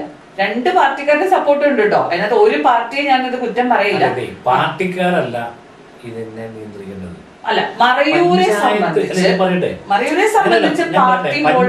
പഞ്ചായത്തിന് ഏതൊരു സ്ഥാപനവും അതൊരു സാമൂഹിക വിപത്തായി മാറുന്നു, അല്ലെങ്കിൽ മനുഷ്യന് പ്രതിസന്ധി ഉണ്ടാക്കുന്ന സാധനമാണ്. ഒരു സ്ഥാപനത്തിന് ലൈസൻസ് കൊടുക്കുമ്പോൾ ആദ്യം വേണ്ടതെന്ന് പറയും NOC വേണം. ആ NOC എന്ന് പറഞ്ഞാൽ ആരാണ്? നിങ്ങൾ സമീപ പ്രദേശത്തുള്ള ആൾക്കാരുടെ ഞങ്ങൾക്ക് ഇതിനകത്ത് നോൺ ഒബ്ജക്ഷൻ സർട്ടിഫൈ ചെയ്യണമെന്ന് പറയും. ഞങ്ങളുടെ ആരുടെ NOC എടുത്തിട്ടാണ് ഞങ്ങളുടെ വീടിന്റെ മുറ്റത്ത് ഈ പറയുന്ന ഹോളോ ബ്രിക്സ് നിർമ്മാണം അവർ തുടങ്ങിയത്. അല്ല, അതാ ഞാൻ പറഞ്ഞത്. അതിന് അപ്പൊ അതാ ചോദിച്ചത്. പഞ്ചായത്ത് ഇത് അറിഞ്ഞു. പഞ്ചായത്തിന്റെ അടുത്ത് പറഞ്ഞു, നമ്മുടെ വില്ലേജ് ഓഫീസറുടെ അടുത്ത് ഒന്ന് പറഞ്ഞു, ഈ ലാൻഡ് ഇത് ഡെവലപ്പ് ചെയ്തുകൊണ്ടിരിക്കുക, കൃഷിഭൂമി ഡെവലപ്പ് ചെയ്തുകൊണ്ടിരിക്കുക. ഇതും കാട്ടിക്കൊടുത്തിട്ട് ഇവിടെ എന്താ ആരും ഇല്ല ഇവിടെ ചോദിക്കാൻ. ഇത് നമുക്ക് പിന്നെ അതിന്റെ പിന്നിൽ പോയി ബുദ്ധിമുട്ടിക്കാനായിട്ടുള്ള സമയമില്ലാത്തതുകൊണ്ട് നമ്മളിപ്പോഴും ഇൻവെസ്റ്റ് ചെയ്യുമ്പോൾ ആരെടുത്ത് പൈസ ഇൻവെസ്റ്റ് ചെയ്താലും നമ്മളൊരു കേസ് കൊടുത്തു കഴിഞ്ഞാൽ ആ പാവപ്പെട്ടവന്റെ കാശ് പോകുമല്ലോ. ഈ ഒരു കൺസേൺ ഉള്ളത് കൊണ്ടാണ് അത് ലൂസാക്കി വിട്ടുകൊടുത്തത്. പക്ഷേ അതായത് ഇപ്പൊ ഞാൻ ഒരു കാര്യം പറയട്ടെ. ഇപ്പൊ നമുക്ക് ഇങ്ങനെ ഒരു പ്രശ്നം വരുമ്പോൾ അത് ഹാൻഡിൽ ചെയ്യേണ്ടത് ചെയ്യേണ്ടതെന്ന് പറഞ്ഞാൽ ഇങ്ങനെ ഒരു ആവശ്യം എന്തായാലും ഒരാൾ ആദ്യമേ പോയി കേസ് കൊടുക്കില്ല. അല്ല, ആദ്യമേ പോയി ഒരു സ്ഥലത്ത് ഇത്തരം കാര്യം ചെയ്യില്ല. ആരാണോ അതിന്റെ അതോറിറ്റി, ആ അതോറിറ്റിയുടെ അടുത്തൊരു മൗനാനുവാദം വാങ്ങാതെ ആരും ചെയ്യില്ല. ശരിയൊന്നും വിചാരിക്കാൻ പറ്റും. അപ്പം അവരാണ് അവർക്കൊരു ഡയറക്ഷൻ കൊടുക്കേണ്ടത്. ഇതിങ്ങനെ ചെയ്യാൻ പറ്റുന്ന സ്ഥലമല്ല. ഇപ്പം എൻ്റെ ഒരു സുഹൃത്ത് ഞങ്ങളുടെ പാർട്ടി ഓഫീസിൻ്റെ സമീപത്തുള്ള ഒരു സ്ഥലം ഇങ്ങനെ ഒരു യൂണിറ്റ് തുടങ്ങാൻ വേണ്ടിയിട്ട് ലീസിന് കിട്ടുമോ എന്ന് ചോദിച്ചു. അപ്പോൾ അത് നമുക്ക് പരിചയമുള്ള വീടായതുകൊണ്ട് നമ്മൾ അവരുടെ സ്ഥലത്തിൻ്റെ ആളോട് ചോദിച്ചപ്പോൾ പറഞ്ഞു, ഒറ്റ കാരണവശാലും കൊടുക്കാൻ പറ്റില്ല. ഇത് നേരത്തെ ഇവിടെ വന്നു മെറ്റീരിയൽ സാധനങ്ങളൊക്കെ കൊടുക്കുമ്പോൾ ഞങ്ങൾക്ക് ഇങ്ങനത്തെ പോലത്തെ ഇൻസെൻറ്റീവ് കാര്യങ്ങളുണ്ടായി. അവരുടെ ഭൂമിയല്ല കേട്ടോ, അതിൻ്റെ തൊട്ടടുത്തുള്ള ഭൂമിയാണ് ലീസിന് കൊടുക്കുന്നത്. അപ്പോൾ ഇവർക്ക് ഭാവിയിൽ എന്തെങ്കിലും പ്രശ്നം ഉണ്ടായാൽ ഈ കക്ഷി എന്നോട് ഒന്ന് ചോദിച്ചത് ഈ ഭൂമി ലാൻഡ് വെറുതെ കിടക്കുന്ന ലാൻഡ് ഈ ആവശ്യത്തിന് വേണ്ടി ഉപയോഗിക്കാൻ വേണ്ടി വാങ്ങിത്തരാമോ, അല്ലെങ്കിൽ അവരോടൊന്നും പറയാമോ, പരിചയമുള്ള ആളായി കൊണ്ട് പറഞ്ഞത്. അപ്പം ഞാൻ പറഞ്ഞു ഭൂമിയുടെ ആളോട് നമുക്ക് ചോദിക്കാം, പക്ഷെ ആദ്യം അതിനു മുമ്പ് ഇതിൻ്റെ തൊട്ടടുത്തുള്ള ആളോട് ചോദിക്കുക, അവർക്ക് എന്തെങ്കിലും ഒബ്ജക്ഷൻ ഉണ്ടെങ്കിൽ നിങ്ങൾ ഇതിനകത്ത് ഇൻവെസ്റ്റ്മെൻറ്റ് നടത്തിയിട്ട് പ്രയാസം ഉണ്ടാവുന്നു. അവിടെ ചെന്നപ്പോൾ തന്നെ പറഞ്ഞു ഇത് പണ്ട് ഇവിടെ ചെയ്തു, ഞങ്ങൾ ഉറപ്പായിട്ട് വരാതെ കൊടുക്കും, നമുക്കിത് ഭയങ്കര റിസൾട്ട് ഉണ്ടാകുന്ന കാര്യമാണെന്ന് പറഞ്ഞു. അതുകൊണ്ട് അയാൾ അവിടെ ചെയ്തില്ല. അയാൾ ആ ഉദ്യമം അവിടെ നിന്ന് മാറ്റി പിന്നീട് വേറെ സ്ഥലങ്ങളിലേക്ക്. ഞാൻ ഈ പറയുന്ന കാര്യം ഇപ്പോഴും നടന്നുകൊണ്ടിരിക്കുന്ന ഒരു പ്രവൃത്തിയാണ് മറയൂർ പഞ്ചായത്തില്. അപ്പൊ ഇവിടെ ചോദിക്കാനും പറയാനും ആരും ഇല്ല എന്നതിന്റെ ഒരു എക്സാമ്പിൾ ഞാൻ പറഞ്ഞു എന്നുള്ളതേ ഉള്ളൂ. നമുക്കൊരു കംപ്ലൈന്റ് വന്നു കഴിഞ്ഞാൽ ഇപ്പോ പഞ്ചായത്ത് ഭരിക്കുന്നത് കോൺഗ്രസ് പാർട്ടിയാണ്. അപ്പൊ നമ്മൾ പോയിട്ട് CPM-കാരോട് പറയാണ് ഇങ്ങനെ ഒരു പ്രശ്നം. അല്ല, എനിക്ക് അങ്ങനെ CPM-കാരോട് പരാതി പറയേണ്ട കാര്യമില്ലല്ലോ. ഞാനൊരു കംപ്ലൈന്റ് വരുമ്പോ ഞാൻ പൊളിറ്റിക്കൽ പാർട്ടിനെ അല്ല ഞാൻ ഡിപ്പെൻഡ് ചെയ്യും. ഞാൻ ഇവിടെയുള്ള നിയമവ്യവസ്ഥയിൽ വിശ്വസിക്കുന്ന ഒരാളാണ്. നമ്മൾ നിയമപരമായിട്ട് എവിടെയാണോ പോകേണ്ടത് നിയമപരമായി നിങ്ങൾക്ക് പോകാനുള്ള അവകാശമുണ്ട്, അതിനുള്ള അധികാരപ്പെട്ട ആൾക്കാരും ഉണ്ട്, അത് ചെയ്യുമല്ലോ. ഇനി മറ്റൊരു വിഷയം പറയാം. മറയൂരിൽ ഒരു പ്രധാനപ്പെട്ട, ഇപ്പം ഞാൻ പറഞ്ഞത് നമ്മുടെ പാർക്കിങ്ങിൻ്റെ പ്രശ്നം, അതായത് മറയൂരിൻ്റെ ഡെവലപ്മെൻറ്റിന് ഉണ്ടായിരുന്ന സാധ്യതയെ ഉപയോഗപ്പെടുത്തുന്നില്ല എന്നുള്ളതാണ് ഞങ്ങളുടെ ആക്ഷേപം. അതായത് ഒരു ലോങ് സൈറ്റ് ഇല്ലാതെയാണ് ഈ പഞ്ചായത്തിൻ്റെ ഭരണം മുമ്പോട്ട് പോകുന്നത്. അതിൻ്റെ ഏറ്റവും ഞാൻ മുമ്പേ പറഞ്ഞ കാര്യം, ഇപ്പം സ്ഥലമില്ലെന്നാണല്ലോ പറയുന്നത്. അവിടെ 12 ലക്ഷം രൂപയ്ക്ക് ഇപ്പോഴാണ് ഇനിയിപ്പോൾ അതിൻ്റെ മാർക്കറ്റ് വില ഇപ്പോൾ കൂടിയിട്ടുണ്ടാവും. എന്നോട് അവിടെ സ്ഥലം ആദ്യമായിട്ട് മേടിച്ച ആളാണ് പറഞ്ഞത് 12 ലക്ഷം രൂപയ്ക്ക് അവിടെ സ്ഥലം വാങ്ങി എന്ന് പറഞ്ഞത് വാങ്ങിയ ആളാണ് പറഞ്ഞത്. ഇപ്പം ചിലപ്പോൾ സ്ഥലത്തിൻ്റെ വില കൂടിയിട്ടുണ്ടാവും. പക്ഷെ ഇനിയിപ്പോൾ കൂടിയാലും പഞ്ചായത്ത് അതേ സ്ഥലത്ത് ഇപ്പൊ ഈ പറയുന്ന സ്ഥലത്ത് 10 ഏക്കർ ലാൻഡ് ഞാൻ മേടിച്ചു തരാം. 10 ഏക്കർ ലാൻഡ് എന്റെ ഒരു സുഹൃത്തിന്റെ സ്ഥലമാണ്. അത് അവര് കൊടുക്കാനും വിറ്റിരിക്കുന്നതാണ്. ഈ 10 ഏക്കർ ലാൻഡ് അവിടെ ഉണ്ട്. ആക്ച്വലി അത് 12 ഏക്കറാണ്. 10 ഏക്കറിനാണ് പ്രോപ്പർ ആയിട്ട് ഡോക്യുമെന്റ്സ് ഉള്ളത്. ഈ പ്രോപ്പർ ആയിട്ടുള്ള ഡോക്യുമെന്റ്സ് ഉള്ള സ്ഥലം ഉണ്ടല്ലോ, ഈ സ്ഥലം പഞ്ചായത്തിന് ഒരു നോട്ടിഫിക്കേഷൻ കൊടുത്ത് ഞങ്ങളിങ്ങനെ ഗ്രൗണ്ടിൻ്റെ ആവശ്യത്തിന് സ്ഥലം വാങ്ങാൻ ഉദ്ദേശിക്കുന്നു. വിൽക്കാൻ താല്പര്യമുള്ള ആൾക്കാർക്ക് കൊട്ടേഷൻ ക്ഷണിച്ച് പഞ്ചായത്തിൽ നോട്ടീസ് കൊടുത്തു കഴിഞ്ഞിട്ടുണ്ടെങ്കിൽ അവർക്ക് ഈ സ്ഥലം പോയി പരിശോധിച്ച്, ഇത് പുരയിടമാണെങ്കിൽ പിന്നെ യാതൊരു തടസ്സം വരാൻ കാര്യമില്ല. ഇനി പുരയിടം ഗ്രൗണ്ട് നിലമാണെങ്കിൽ തന്നെ ഗവൺമെന്റിൽ നിന്ന് സ്പെഷ്യൽ പെർമിഷൻ മേടിക്കണമെന്നേ ഉള്ളൂ. ആ പെർമിഷൻ മേടിച്ചിട്ട് ഇവർക്ക് ഈ സ്ഥലം മേടിച്ച് ഗ്രൗണ്ട് ഉണ്ടാക്കാം. ഞാൻ പറഞ്ഞു ഒരു സ്ഥലം അത് എത്ര പിന്നോക്കം മേഖല ആയിക്കോട്ടെ, ആ പിന്നോക്കം മേഖലയാണെങ്കിലും നമ്മളൊരു ഗ്രൗണ്ട് ഉണ്ടാക്കി അങ്ങോട്ട് പോകാനുള്ള വഴി ഉണ്ടാക്കി അതിൻ്റെ തൊട്ടടുത്ത് 5-6 സ്ഥലം മേടിച്ചു, അവിടെ ചെറിയ ഷോപ്പ് വന്നു, അങ്ങനെയല്ലേ ഒരു സ്ഥലം ഡെവലപ്പ് ചെയ്യുന്നത്. അപ്പോൾ ആ സ്ഥലം അങ്ങനെ ഇവർക്ക് വാങ്ങാവുന്നതാണ്. വാങ്ങുന്നതിന് തടസ്സം ഉണ്ടെങ്കിൽ ഇപ്പം തിരുവല്ല പഞ്ചായത്ത്, ബ്ലോക്ക് പഞ്ചായത്ത്, ജില്ലാ പഞ്ചായത്ത്, MLA, MP ഇവരുടെ എല്ലാ ഫണ്ട് ഈ സ്ഥലം വാങ്ങാൻ വേണ്ടി ഉപയോഗിക്കാം.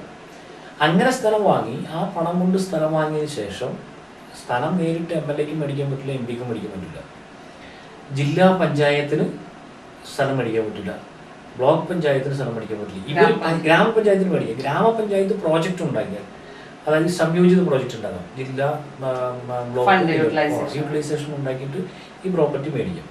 ഇനി അടുത്തൊരു ചോയ്സ് എന്താണെന്ന് അറിയോ, ഇവർക്ക് റവന്യൂ ലാൻഡ് കൂടെ ഉണ്ടെങ്കിൽ ആ റവന്യൂ ലാൻഡ് ഗവൺമെൻറ്റിൻ്റെ അടുത്ത് ലീസിന് വാങ്ങാം. അപ്പോൾ ഗവൺമെൻറ്റിൻ്റെ അടുത്ത് ലീസിനെ വാങ്ങാൻ പറ്റും. അല്ലാതെ ഇപ്പോൾ എന്താ ഒരു പ്രശ്നം എന്നറിയോ, ബാബുനഗറിലുള്ള ഒരു കോടതി കേസ്, ഒരാൾ അയാളുടെ ഭൂമിയാണെന്ന് പറഞ്ഞ് കേസ് നടത്തിക്കൊണ്ടിരിക്കും. വേറെ ആളുകൾ ആ ഭൂമിയിൽ കൈവശം വെക്കാൻ വേണ്ടി ഒരു ശ്രമം നടത്തിക്കൊണ്ടിരിക്കും. ഇങ്ങനെയുള്ള ഒരു ഭൂമിയിലാണ് പഞ്ചായത്ത് ഒരു ഗ്രൗണ്ട് ഉണ്ടായി. പക്ഷേ ഗ്രൗണ്ടിന് പറ്റിയ സ്ഥലമാണ്, മെച്ചപ്പെട്ട സ്ഥലമാണ്, അത് കിട്ടിയാൽ നല്ലതാണ്. പക്ഷെ നിയമപരമായി കോടതിയിൽ നിൽക്കുന്ന ഒരു സ്ഥലം, റവന്യൂ ലാൻഡ് നമുക്ക് പഞ്ചായത്തിന് വിട്ടു കിട്ടാനുള്ള സാധ്യതയില്ല. കഴിഞ്ഞ 15 വർഷമായിട്ടും പഞ്ചായത്ത് അതിൻ്റെ പുറകെയാണ്. ഞങ്ങളിതിൻ്റെ മീറ്റിങ്ങും മറ്റു കാര്യങ്ങളെല്ലാം കൂടുമ്പോൾ പറയുന്നുണ്ട്, ഇതിങ്ങനെ പഞ്ചായത്തിന് ഒരിക്കലും ആ ഭൂമി വിട്ടു കിട്ടണമെങ്കിൽ അതിൻ്റെ കോടതിയിൽ ഗവൺമെൻറ് അനുകൂലമായി വിധി കിട്ടണം. ഇനി ആ ഭൂമിയിൽ കേസ് നടത്തുന്ന ആൾക്ക് അനുകൂലമായിട്ടാണ് വിധി കിട്ടണമെങ്കിൽ നമുക്ക് ആ ഭൂമി കിട്ടൂലല്ലോ. അപ്പോൾ അതിൻ്റെ പുറകെ പോകുന്നതിനേക്കാളും നല്ലത് ഇവിടെ എവിടെയാണോ ഗവൺമെൻറ് റവന്യൂ ലാൻഡ് ഉള്ളത് ആ ലാൻഡ് ഉപയോഗപ്പെടുത്തിയാൽ ഈ പ്രശ്നം പരിഹരിക്കാം. പക്ഷെ അങ്ങനെ റവന്യൂ ലാൻഡ് ഉണ്ട് എന്ന് കണ്ടെത്തി, അങ്ങനെ അതിന് പറ്റിയ ലാൻഡ് കണ്ടെത്തി ഇതുവരെ കണ്ടെത്താൻ വേണ്ടി പറ്റിയിട്ടില്ല. എനിക്ക് തോന്നുന്നത് ഇവിടെ സ്വകാര്യമായിട്ട് ചില ടർഫുകളൊക്കെ ഇല്ലേ, ടർഫുണ്ട്. അപ്പം അവരെ പ്രൊമോട്ട് ചെയ്യുന്നതിന് വേണ്ടി ആയിരിക്കില്ലേ ഇത് പർപ്പസ്ഫുൾ ഡിലേ വരുത്തുന്നത്? ഈ സ്വകാര്യ ടർഫ് എന്ന് പറയുന്നത് ഈ പറയുന്നത് നമ്മൾ ഇവിടുത്തെ ആകെയുള്ളതിന് ഉപയോഗപ്പെടുത്താൻ പറ്റുന്ന രൂപത്തിലുള്ളതല്ല. പക്ഷേ പഞ്ചായത്ത് മനസ്സ് വെച്ചാൽ ഇവിടെ ഒരു കളിസ്ഥലം വരുന്നതിന് വലിയ പ്രയാസമില്ല. സ്വകാര്യമായ ഒരു വ്യക്തിക്ക് ഇവിടെ ടർഫ് ചെയ്യാമെങ്കിൽ ഇത്രയും വാർഡ് മെമ്പേഴ്സ് എല്ലാം ഒരു പഞ്ചായത്തിന് ഒരു കളിസ്ഥലം ഉണ്ടാക്കാനാണോ ഇവിടെ ബുദ്ധിമുട്ട്? ഒരുപാട് ഇത് ചെയ്യാൻ അതെന്നാന്നറിയോ, ഒരു മുൻഗണനാക്രമമുണ്ട്. നമുക്ക് ഏറ്റവും കൂടുതൽ താല്പര്യമുള്ള ഒരു പഞ്ചായത്ത് ഭരണസമിതിക്ക് ഏറ്റവും താല്പര്യമുള്ള കാര്യം ആദ്യം ചെയ്യുക. അപ്പം പഞ്ചായത്തിന് 5.5 കോടി രൂപ കിട്ടും ഒരു വർഷം. ആ 5.5 കോടി രൂപ കൊണ്ട് നിർബന്ധിത പ്രോജക്റ്റ് ഞാൻ മുമ്പേ പറഞ്ഞ പോലെ ഉണ്ട്. സ്കൂളുകൾക്ക്, വിദ്യാഭ്യാസ കുട്ടികൾക്കും അതുപോലെ അംഗൻവാടിക്കൊക്കെ കൊടുക്കേണ്ട പൈസയുണ്ട്. അതുപോലെ തന്നെ കൃഷിക്ക് വേണ്ടി മാറ്റി വയ്ക്കേണ്ട പൈസയുണ്ട്.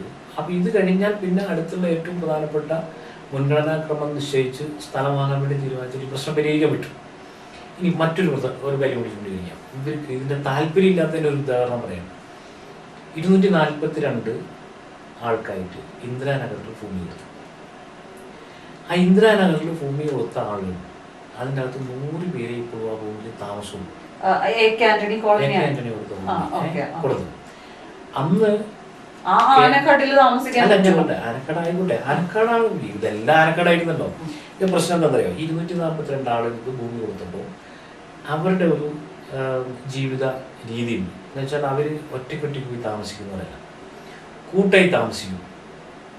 അതുപോലെ തന്നെ കൃഷിയാണെങ്കിൽ ഒരു സ്ഥലത്ത് പോയി എല്ലാവരും പോയി കൃഷി സ്ഥലത്ത് പൊതുവിൽ പോയി കൃഷി ചെയ്യും, എന്നിട്ട് കൂട്ടായി വന്ന് താമസിക്കും. അത് ഇവിടുത്തെ എല്ലാം ഇവിടുത്തെ ഗ്രാമക്കാരാണെങ്കിലും ഒരു കൾച്ചറാണ്. അപ്പോൾ ആ കൾച്ചറുള്ള ഒരു സമൂഹത്തിൽ 242 പേർക്ക് പ്ലോട്ട് ഉണ്ടാക്കിയിട്ട് 1.5 ഏക്കർ വീതം സ്ഥലം കൊടുത്തിട്ട് ഏറ്റവും ആദ്യം ആ അറ്റത്ത് കിടക്കുന്ന ആളുണ്ടല്ലോ, അയാൾ അങ്ങ് ആനക്കാടിൻ്റെ ഏറ്റവും അടുത്താണ്. അപ്പം എന്ത് സംഭവിച്ചു എന്ന് ചോദിച്ചാൽ ഈ 242 പേർക്ക് ഭൂമി കൊടുത്തിട്ട് അതിൻ്റെ അകത്ത് 100 പരം ആളുകൾ മാത്രമേ പോയിട്ടുള്ളൂ. ബാക്കിയുള്ള ആളുകൾ ആ സ്ഥലത്തേക്ക് പോകുന്നില്ല. അവർക്കും ഗുണമില്ല. ഈ ഭൂമി പഞ്ചായത്തിന് ഈ ആദിവാസി ബാധ്യപ്പെട്ട ആൾക്കാരെ കിട്ടിയിട്ട് അവർക്ക് അതുകൊണ്ടൊരു പ്രയോജനം ഉണ്ടായിട്ടില്ല. അതിൻ്റെ ഞാൻ പറയാൻ വന്ന കാരണം എന്താണെന്ന് വെച്ചാൽ അന്ന് ഈ ഭൂമി കൊടുക്കുന്ന സമയത്ത് ഇവർക്ക് ഒന്നിച്ച് താമസിക്കാൻ പറ്റുന്ന ഒറ്റ ഭൂപ്രദേശം ഏറ്റവും നല്ല സ്ഥലം നോക്കി ഒരു 10, 25, 30 ഏക്കർ എടുത്ത് ഇവർക്ക് എല്ലാവർക്കും 242 പേർക്കും ഒരു 10 സെൻറ്റോ 15 സെൻറ്റോ വെച്ചിട്ട് വീട് താമസിക്കാൻ ഒരു സൗകര്യം ചെയ്തിരുന്നെങ്കിൽ ഒരു ടൗൺഷിപ്പ് പോലെ അതങ്ങനെ ഡെവലപ്പ് ചെയ്ത് ചെയ്യാം. ഫ്ലാറ്റ് വേണ്ട, ഇവർക്ക് ഒരു 10 സെന്റ് അതും ചെയ്യാം. അല്ലെങ്കിൽ പിന്നെ ഇവർക്ക് ഈ ഭൂമി അങ്ങ് കൊടുത്തിരുന്നെങ്കിൽ ഈ ഭൂമി കൊടുത്താൽ ഇവരെല്ലാവരും ഒരേ സ്ഥലത്ത് താമസിക്കും. ഇവരുടെ കൃഷിഭൂമിയിൽ ചുറ്റും ഫെൻസ് ചെയ്ത് കൊടുത്താൽ അവരവിടെ പോയി കൃഷി ചെയ്യും. അപ്പോൾ അവർക്ക് കൃഷിയിൽ നിന്ന് വരുമാനം ഉണ്ടാവാം, അവിടെ താമസിക്കുകയും ചെയ്യാം. ഇതെന്ത് സംഭവിച്ചു എന്ന് ചോദിച്ചാൽ അവർക്ക് ഈ ഭൂമി കിട്ടിയിട്ട് അവർക്ക് അവിടെ പോയി താമസിക്കാനും പറ്റില്ല, അതിന് വേണ്ട അടിസ്ഥാന സൗകര്യം ഉണ്ടായിട്ടില്ല. ഇപ്പോൾ എത്ര വർഷം, 2001 കൊടുത്താണ് 24 വർഷം കഴിഞ്ഞു. ഇപ്പോഴും അവർക്ക് അടിസ്ഥാനപരമായി യാതൊരു സൗകര്യമില്ല. 2 പ്രാവശ്യം ആ വാർഡിൽ നിന്ന് ജയിച്ച ആളുകൾ ഈ പഞ്ചായത്തിൻ്റെ പ്രസിഡന്റായി. അവർക്കിപ്പോഴും അങ്ങോട്ട് പോയ യാത്രാ സൗകര്യമില്ല, ആവശ്യത്തിന് കുടിവെള്ളമില്ല, തെരുവുകളൊക്കില്ല, കൃഷി ചെയ്യാനുള്ള സൗകര്യമില്ല, യാതൊരു സാഹചര്യം ഉണ്ടാക്കിയിട്ടില്ല. ഇനി എൻ്റെ ടേക്ക് അതുമില്ല. അവിടെ ഇവർക്ക് ഈ ഭൂമി കൊടുത്ത സമയത്ത് ഒരു 5 ഏക്കർ ഭൂമി ഒരു ഗ്രൗണ്ടിന് വേണ്ടി വിചാരിച്ചിരുന്നെങ്കിൽ അന്നുള്ള ആളുകൾക്ക് ചെയ്യാമായിരുന്നല്ലോ. അന്ന് കോൺഗ്രസ്സാണ് പഞ്ചായത്ത്, ഭരണം കോൺഗ്രസ്സാണ്, അവിടെ അവിടുത്തെ ഗവൺമെൻറ് കോൺഗ്രസ്സാണ്. ഇവർക്ക് കൃത്യമായിട്ട് ഈ വിഷയം എടുത്ത് അന്നൊരു 5 ഏക്കർ ഭൂമി എടുത്തിട്ടിരുന്നെങ്കിൽ ഇന്ന് ഈ ഗ്രൗണ്ടിൻ്റെ പുറകെ ഇങ്ങനെ കരഞ്ഞു നടക്കേണ്ട കാര്യമില്ലല്ലോ. അപ്പം ദീർഘവീക്ഷണമില്ലായ്മ എന്ന് പറയുന്ന ഒരു പ്രശ്നം മറയൂരിൻ്റെ വികസനത്തെ പുറകോട്ടടിക്കുന്നതിൻ്റെ ഏറ്റവും പ്രധാനപ്പെട്ട കാര്യം. ഇനി മറ്റൊരു പ്രധാനപ്പെട്ട ഏറ്റവും നിയറസ്റ്റ് ആയിട്ട് നടന്നൊരു കാര്യം കൂടി പറയാം. ഈ മറയൂർ ടൗണിൽ ഫോറസ്റ്റ് പോയി ഒരു പുതിയ എക്കോ ഷോപ്പ് പോയി. ആ എക്കോ ഷോപ്പ് തുടങ്ങിയിരിക്കുന്ന ഭൂമി എന്ന് പറഞ്ഞാൽ റവന്യൂ ലാൻഡാണ്. ആ റവന്യൂ ലാൻഡ് പെട്ട ഭൂമിക്കകത്ത് അവിടെ ഏത് സർക്കാർ ഓഫീസ് പ്രവർത്തിക്കണമെന്നും അതിൻ്റെ ഫിറ്റ്നസ് സർട്ടിഫിക്കറ്റ് ഹാജരാക്കണം. അപ്പോൾ ഇതിൻ്റെ ഫിറ്റ്നസ് സർട്ടിഫിക്കറ്റ് ഹാജരാക്കാൻ വേണ്ടി പഞ്ചായത്ത് വന്നപ്പോൾ ഇതിൻ്റെ എക്സ്പയറി കഴിഞ്ഞു. അപ്പോൾ ഇതിൻ്റെ ഫിറ്റ്നസ് സർട്ടിഫിക്കറ്റ് ആരും കൊടുക്കില്ല, കൊടുക്കില്ല. അപ്പോൾ അത് മെയിൻ്റനൻസ് ചെയ്യണം. അപ്പോൾ മെയിൻ്റനൻസ് ചെയ്യാൻ വേണ്ടിയിട്ട് മെയിൻ്റനൻസ് ചെയ്താലാണ് പിന്നീട് ഇത് എക്സ്റ്റെൻഡ് ചെയ്ത് കൊടുക്കാൻ പറ്റും. അപ്പോൾ ഇതിന് ആപ്ലിക്കേഷൻ വെച്ച് കഴിഞ്ഞപ്പോൾ ഞങ്ങൾ അറിയുന്നവരെല്ലാം പറഞ്ഞു, മർച്ചൻ്റുകാരോട് ചോദിച്ചപ്പോൾ ഞങ്ങൾ അവരോടും പറഞ്ഞു, ഇതിന് പെർമിറ്റ് കൊടുക്കാതിരുന്നാൽ പഞ്ചായത്ത് ഇതിൻ്റെ റിനോവേഷന് വേണ്ടിയിട്ടുള്ള അനുമതി കൊടുക്കാതിരുന്നാൽ അവർക്ക് അതിൻ്റെ നിർമ്മാണം നടത്താനേ പറ്റില്ല. അപ്പോൾ എന്ത് സംഭവിക്കുന്നറിയോ, ഈ കാലാവധി കഴിഞ്ഞ കെട്ടിടം ഇടിച്ചു കളയും. അത് സർക്കാർ റൂളാണ്. അപ്പോൾ കാലാവധി കഴിഞ്ഞ അപകടകരമായ സ്ഥിതിയിൽ തുടരുന്ന കെട്ടിടം ഇടിക്കണം. ആ കെട്ട് ഇടിച്ചു കഴിഞ്ഞാൽ പിന്നെ ഈ ഭൂമി ആരെയും റവന്യൂ ലാൻഡായി. പിന്നെ അതിനകത്ത് ഫോറസ്റ്റിന് റൈറ്റ് ഇല്ല. ഇപ്പൊ അവരുടെ റൈറ്റ് ഉള്ളത് എന്തുകൊണ്ടെന്ന് അറിയോ, ആ കെട്ടിടം മാത്രമാണ് PWD കെട്ടിടം ഇവർക്ക് ഓഫീസ് തുടങ്ങാൻ വേണ്ടി ഹാൻഡ് ഓവർ ചെയ്ത് അവർക്ക് യാതൊരു രേഖയില്ല. അപ്പൊ ഇത് ചെയ്യരുത് എന്ന് ഞങ്ങൾ പറഞ്ഞു. പക്ഷെ പഞ്ചായത്ത് ഭരണസമിതി അവർക്ക് റിനോവേഷൻ ചെയ്യാൻ പറ്റില്ല, പെർമിഷൻ കൊടുത്തു. ആ പെർമിഷൻ കൊടുത്തു കഴിഞ്ഞപ്പോൾ അവരിൻ്റെ തൊട്ടടുത്ത് വലിയൊരു കെട്ടിടം കൂടി പണിതു. ആ കെട്ടിടത്തിൽ ഇപ്പോൾ പോയാലും അറിയാം, അതിന് കറണ്ട് കണക്ഷൻ ഇല്ല. ഈ ഓഫീസിന്റെ കണക്ഷൻ വെച്ചിട്ടാണ് ആ സാധനം പ്രവർത്തിക്കുന്നത്. അപ്പം അതിന് പെർമിഷൻ, ഇതൊക്കെ പഞ്ചായത്ത് മറ്റേ ടൗണിനകത്ത് നടക്കുകയാണ് ഈ സംഭവമല്ല. ഇത് പഞ്ചായത്ത് അതിൻ്റെ റിനോവേഷന് വേണ്ടി പെർമിഷൻ കൊടുക്കാതിരുന്നുവെങ്കിൽ നമുക്ക് ടൗണിൽ ഒരു വലിയ പാർക്കിംഗ് സംവിധാനം വരും.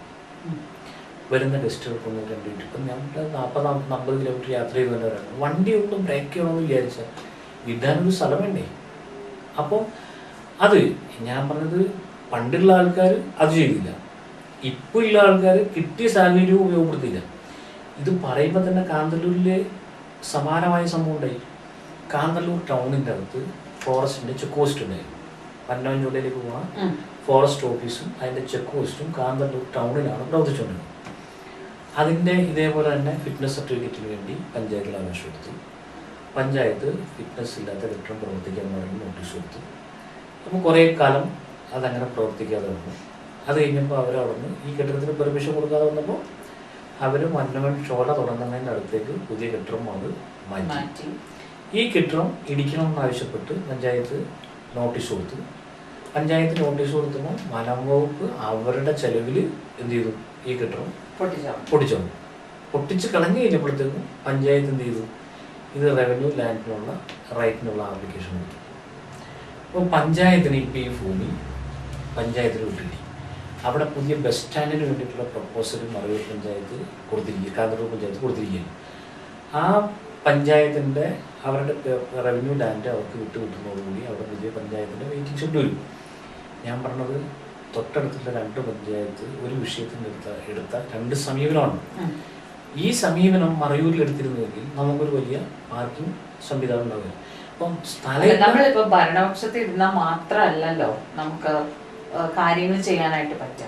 നല്ല ശക്തമായ ഒരു പ്രതിപക്ഷം ഉണ്ടെങ്കിൽ ഇതേ പ്രപ്പോസൽ ഇതേ കാര്യങ്ങൾ നിങ്ങൾ ഉന്നയിച്ചുകൊണ്ട് നിങ്ങളുടെ നേതൃത്വത്തിൽ ഈ പറയുന്ന കാര്യങ്ങൾ ഇവിടെ ചെയ്യാമായിരുന്നില്ലേ? അല്ല, ഞങ്ങൾക്ക് എങ്ങനെ ചെയ്യാൻ പറ്റും? ഇത് പഞ്ചായത്ത് ഓപ്പോസിഷൻ പാർട്ടി അല്ലെങ്കിൽ ഓപ്പോസിറ്റ് ലീഡേഴ്സ് എന്ന് പറയുന്നത്, ഇപ്പൊ ഓപ്പോസിഷൻ പാർട്ടിയുടെ ലീഡർ സിജിമോൻ ചേട്ടനാണല്ലോ.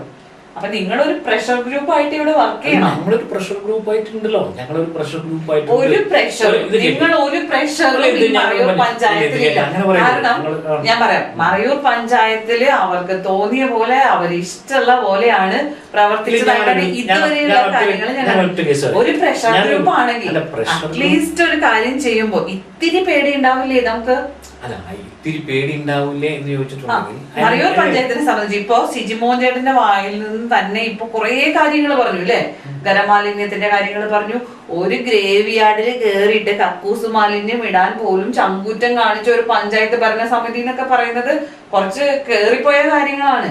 ഒരു പ്രഷർ ഗ്രൂപ്പ് ആയിട്ട് LDF ഇവിടെ പ്രവർത്തിച്ചിരുന്നെങ്കിൽ അല്പം ഭയം ഉണ്ടാവില്ലായിരുന്നോ? അല്ല, പ്രഷർ ഗ്രൂപ്പായി എനിക്കൊരു പ്രഷറും അവർക്കുള്ളതായിട്ട് എനിക്ക് തോന്നണില്ല. അല്ലല്ല, ഒരു കാര്യം പറയട്ടെ, ഞങ്ങൾ 52 ദിവസം ഈ പഞ്ചായത്തിന് വേണ്ടി സമരം ഇരുന്ന ആളുകളല്ലേ. 52 നമ്മൾ എത്ര ദിവസം ഇരുന്നു എന്നുള്ള വിഷയമല്ല. 51